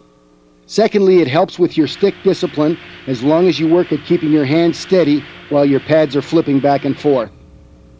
Thirdly, there will be many situations where the puck is off to your left or right, and you'll be required to instantaneously snap your pad out to prevent a goal.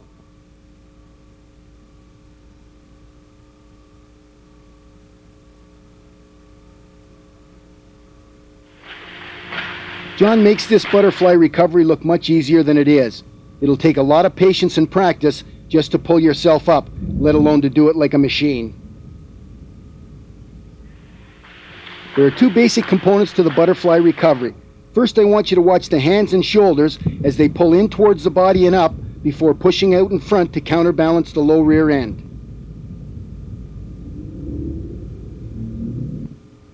Then there's the action of the feet and knees, which also explode up and in. Notice how the hands and feet spread wide on the way down, then all four of them jerk hard towards the stomach, which is his center of gravity and must be lifted to pull himself up. This one I call the up, down, over, and back drill, and it has a lot of benefits. Being able to push across the net, go down under control, stop the puck, and get right back to your feet are things every goalie needs to get better at, and this drill will certainly do that. The keys to getting the most out of this drill are: push hard all the way across the net from one post to the other. It's no good if you're standing still. Always get up on the outside or post leg so you can quickly reverse directions. As soon as you make your push across, transfer all your weight to the down knee so you can release that kick save through. Full extension with your kick save is also a must, and try to get your stick on every shot, deflecting the puck into the corner. Again, don't expect to be able to do it like this right off the bat. These guys have been doing it for years. And now the second half of the drill using the half butterfly instead of the kick save. All of the same principles apply as far as pushing hard, getting right down, putting the rebound in the corner, and getting up quickly. The only difference is how the save is made, and it's really nothing more than a moving pad flip.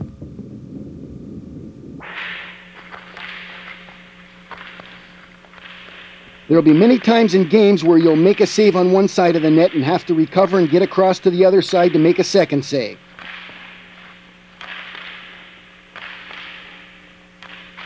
This is certainly not a classic way to stop the puck, and it's not a move you want to be using very often, but it definitely has its place. There will be times when the puck bounces right onto an opponent's stick, you're down, and he's staring at an empty net. Take away the shot along the ice as fast as you can. That's all you can think about. The shaft is the first thing that hits the ice as you stretch across, but now the tough part, keeping the catcher in the air wide open. If you stay on your side when you're diving across, your catcher should stay up. If you can get over in time, this move will eliminate the bottom foot and a half of net, and we all know what happens when you force a shooter to go up high. This is also a great conditioning, stamina, and body control drill. Here's one that keeps both goalies on the move at the same time. It's great for the footwork, forcing them to use the T-push tightly around the net, push hard across the front, read the release, and snap the kick save to the open side. Then they have to recover and turn behind the net. I want you to watch the weight transfer to the down knee. It's critical. The front foot must have no weight on it or you can't kick. The rest of the body stays up high, especially your butt. If you sit down, you're gone.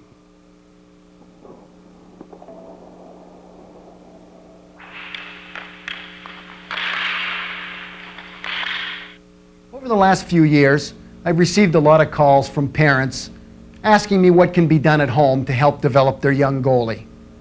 Well, I recently spoke to an NHL trainer, and he gave me some nice exercises and conditioning drills that I think will really help. Let me show you those now. This is a great training aid not only for goaltenders but for all skaters. The motion is almost identical to skating and therefore trains and strengthens the proper muscles. The slide board can be purchased through many hockey publications and is not hard to make.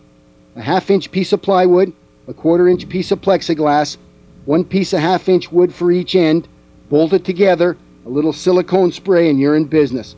It's easy to measure your progress by seeing how many you can do in a minute, rest for a minute, and then go again, and so on. As you get older, you can put yourself through quite a cardiovascular workout. When you make a save, your hands and feet explode on an outward motion. When you recover, they're pulled back in. Virtually every reaction and thrust you make with your arms and legs originates in your core or your stomach. You can strengthen your arms and legs all you want, but true speed and power comes from strong stomach muscles. All you need is a bicycle inner tube. Stand on it and widen your feet. Hook it over your arms at the elbow until it's taut when you're bent over. Then raise it up as far as you can and repeat. Then we have the old reliable sit-ups, but it's important that you do them right. Jay does 3 different kinds. Always have your knees bent, feet flat on the floor. In this first one, his hands lay on the floor beside him. The second one is done with his hands across his chest. All the different arm positions do is work on different areas of the stomach. Be sure you keep breathing while you're doing them, and again, as you get stronger, increase the number you do. And lastly, hands behind head and elbows crossed over the opposite knee. We all know sit-ups are not the most fun thing in the world to do, but if you're serious about your goaltending, it's a small price to pay. This is a great way to work on your recovery right at home.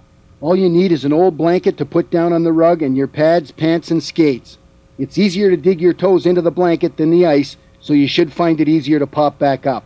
You can see from this front view how hard Jay jerks his arms to pull himself up. As he gets stronger, he'll be able to do it with less arms and more stomach. Notice how his shoulders always end up directly above his knees as he gets back to the set position. It's okay at first to do it without the gloves, but as soon as you can, put them back on and try to hold them still.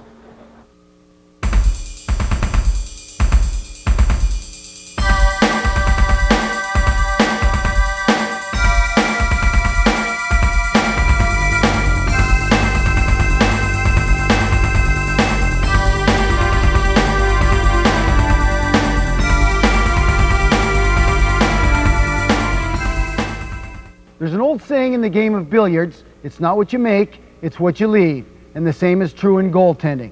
You're not going to control everything, particularly the hard stuff in close, but on the long shots and the weak ones, it is critical that you control the puck and therefore the play.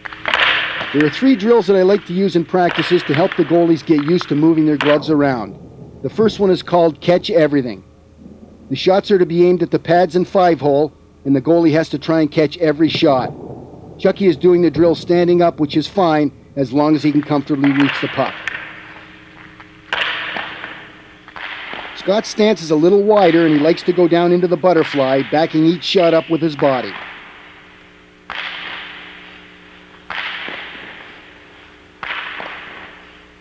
It's been my experience that unless goalies get a chance to practice this move, they will not use the catcher in front of their body to help themselves, and they're all capable of it.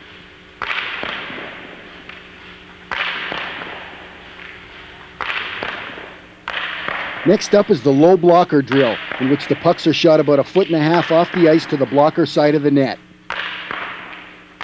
This is another area the goalies are capable of reaching easily, but it doesn't occur to them to use the blocker down there unless they practice it. The most vulnerable area for a butterfly goalie is just above the pad and below the blocker, and that's why this is such a good drill.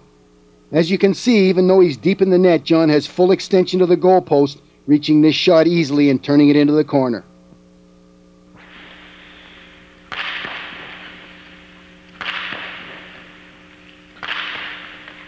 And the final area I'd like to address is shots to the chest and stomach area. Most goalies just allow the puck to hit them and bounce off, losing the rebound in front of the net. Again, it's a matter of programming the brain to tell the hands to come in and help out.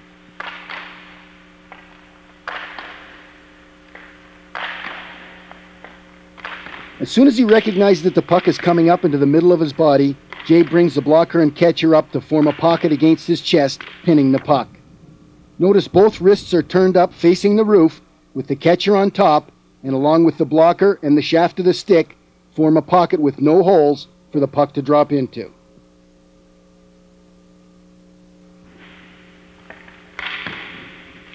I spoke earlier about the need to be disciplined with your stick. Use it properly and you'll prevent a lot of second shots, but if you don't use it enough or use it poorly, it'll cause you a lot of problems, as you can see on these plays. Jay has the stick out to start, but pulls it back against his pads, causing the puck to bounce into the slot. The shots right at you are the toughest to deflect into the corner, but you give yourself no chance when your stick's against your pads. At least Jay has the presence of mind to cover the ice with his stick, and he gets away with one here.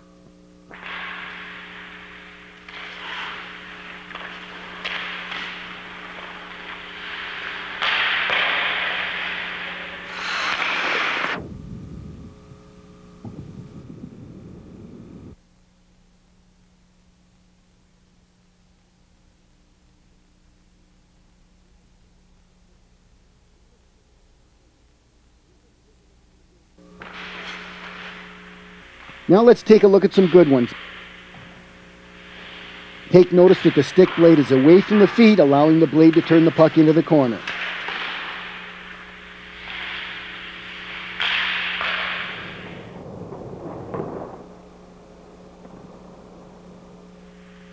Here are some of those shots to the chest and stomach area, and you can see that the goalies either don't get their hands all the way up or they don't react with them at all.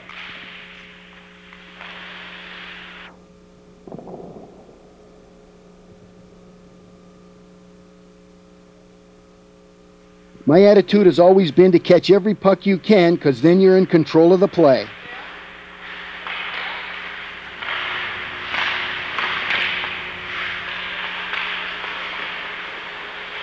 Make sure you move that blocker around and deflect the puck away from the front of the net. We saw some up in the chest where the goalies didn't react very well. Here's some where they do.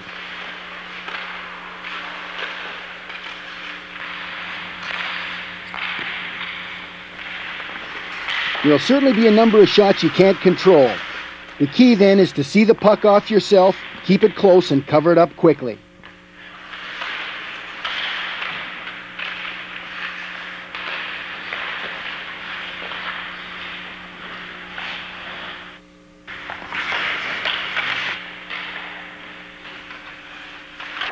Chris has to be alert here, and he stays on it.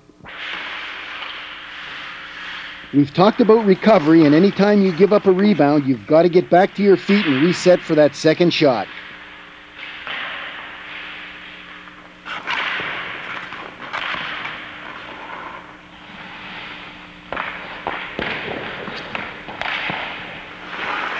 John gets fooled on this one, but he's so quick he recovers and makes it look routine. Anytime you're coming out after a puck like this and you don't want to play it, put that shaft down and cover the puck up. If it's really tight, you may need the extension of a poke check. As soon as Chucky leaves the net, he slides his blocker up the shaft to the knob so he's ready to go. Then, leaving his feet, he extends fully, poking the puck away from the onrushing forwards.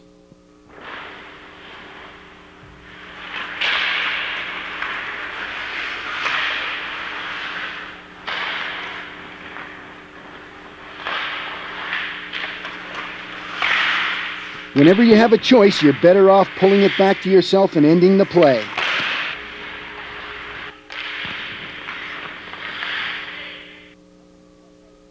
When you're covering the puck up, protect your glove with the shaft of your stick, because you know there'll be some forwards there trying to jam it loose.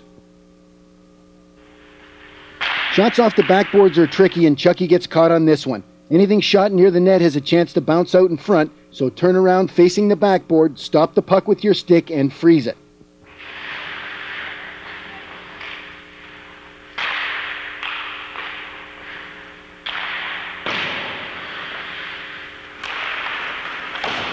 Be ready for those odd bounces, and if you can't control it, get back in the net and be ready for a shot. You can prevent a lot of breakaways by learning to clear the puck, and what you have to remember on these plays is that the puck is sliding away from the forward and towards you. so you have a lot less distance to go than he does. And even though it looks like John has no chance, he gets there easily.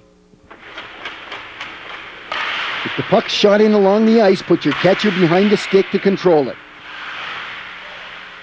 Controlling shoot-ins is a very important part of goaltending. You don't want the other team to get to it first if you can possibly prevent it. You don't have to do anything fancy, just control it and shoot it by the first forechecker. Because even if they still get it, you've given your teammates a few extra seconds to get back.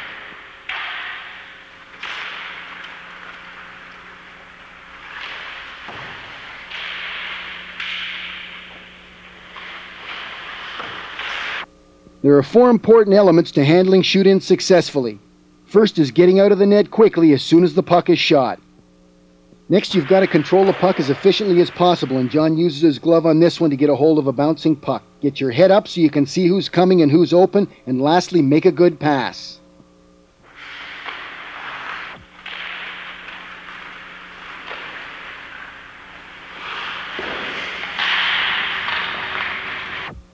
It's equally as important to make the right call as to whether you can get to the puck first or not. Jay makes the right decision here and stays home. The more you control the rebounds, the easier it'll be for you and your team, and you'll end up on the winning side more often. But it's not just going to happen. You have to train yourself to work hard on these techniques in practice so that they become instinctive by game time. Your hands are the focal point of all rebounds, either good or bad. Be disciplined with them. Learn to use your blocker on every shot that's to that side more than a foot off the ice and angle it to the corner. Make your catcher more of a weapon by moving it around in front of your body to catch as many pucks as possible, especially long shots. Use them both together to trap shots against your stomach and chest. Clean up your own end by developing the skills and getting out of your net to handle the puck. It'll help your defense a lot.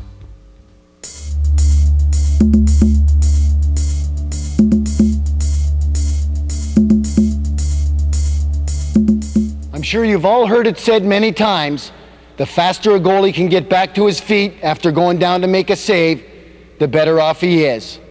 And that's certainly true most of the time, but not always. If the puck goes right back on a player's stick after you go down, right back in front of you, there's no point in getting back up. Because as soon as you start getting back up, he fires the thing right underneath you into the net. You're much better off to stay here and reset your hands and take that shot again. Same thing, the puck can bounce off the side, off this pad. And you may not be able to stay right here and reset, and in fact you may have to dive across and take away the ice. But once again, there's no point in getting up if he's going to put the puck into an empty net. So think about it. When that puck bounces back out, if somebody's got another whack at it, stay where you are and reset and keep those hands alive. Let's start with a few examples of the goalies getting up when they should stay down. Chris makes the first save and loses sight of the puck. The natural instinct is to get back to your feet, but if you don't see it, stay down until you do.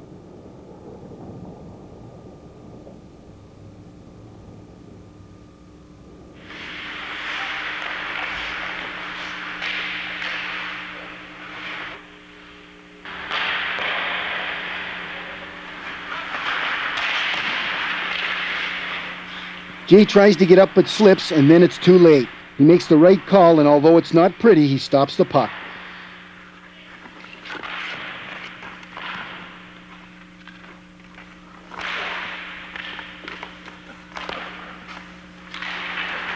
John slides over and stacks his pads for an excellent save, but the puck goes right back on the shooter's stick.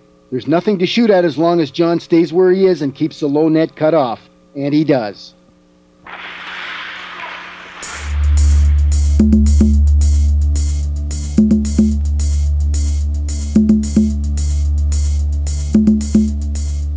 I'd like to take a moment to address the coaches and their attitude towards their goaltenders.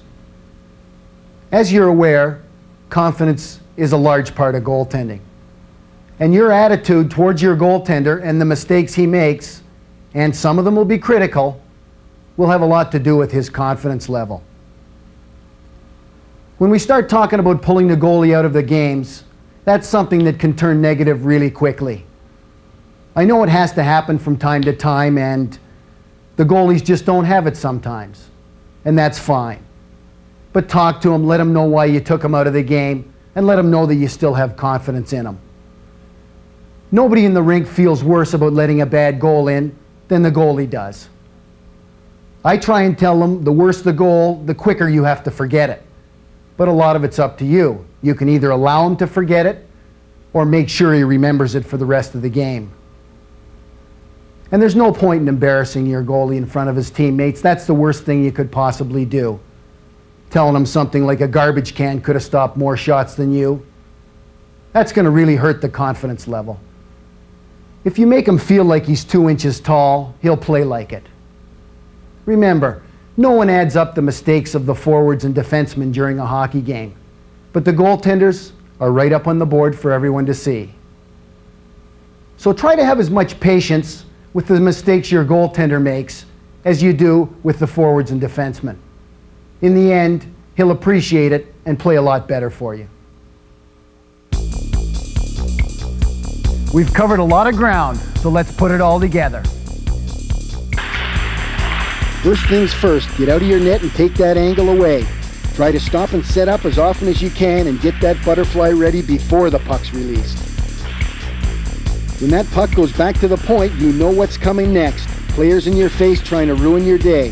So get out there before them, fight for your space, and get that butterfly down. When you read deflections, get as close to that player's stick blade as you can. On most shots, you've got enough time to see the puck off the stick and go where it goes. If it's high, use your hands, and if it's low, get down after it. But be under control and get right back up. When any one-timers in close, you've got to be down as the puck's released. You want to lay the right pad down if you're going right, and the left pad going left.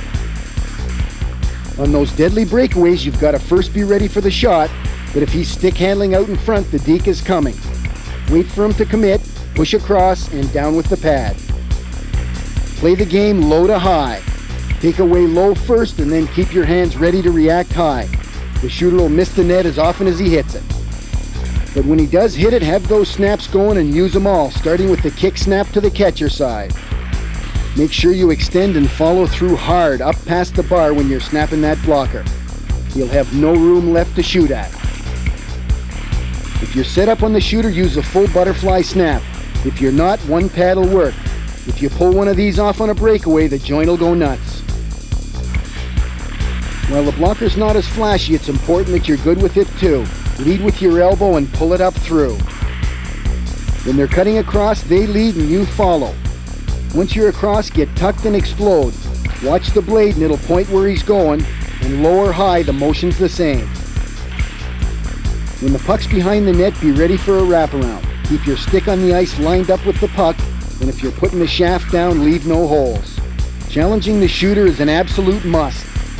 They hate aggressive goalies because it leaves them nothing to shoot at. Move out past the top of the crease every chance you get. You've got to start working harder at controlling those rebounds, especially with your stick. Angle that blade and turn the puck into the corner. No less important are your catcher and blocker. Move them around to control the puck and you'll save yourself a lot of goals. Train yourself to react properly on pucks shot at your chest. Learn to bring your hands and arms in, trapping it on your body, leaving nothing in front of the net. Since you're not perfect, you're going to give up some rebounds you'd rather not. The sooner you can get the puck controlled and under your catcher, the safer you'll be. Have your goal stick ready to pull it out of harm's way and keep it away from those greedy forwards. Recovery is critical. Get up and set for that second save, but be ready to go right back down again. But if there's no time, just reset where you are. No matter what happens or how many shots they get, fight to the end to keep that puck out of the net. Who knows, you may even amaze yourself. Anytime you're dead and he's got an empty net, make him shoot it over your stick. And last but not least, cleaning up your own end.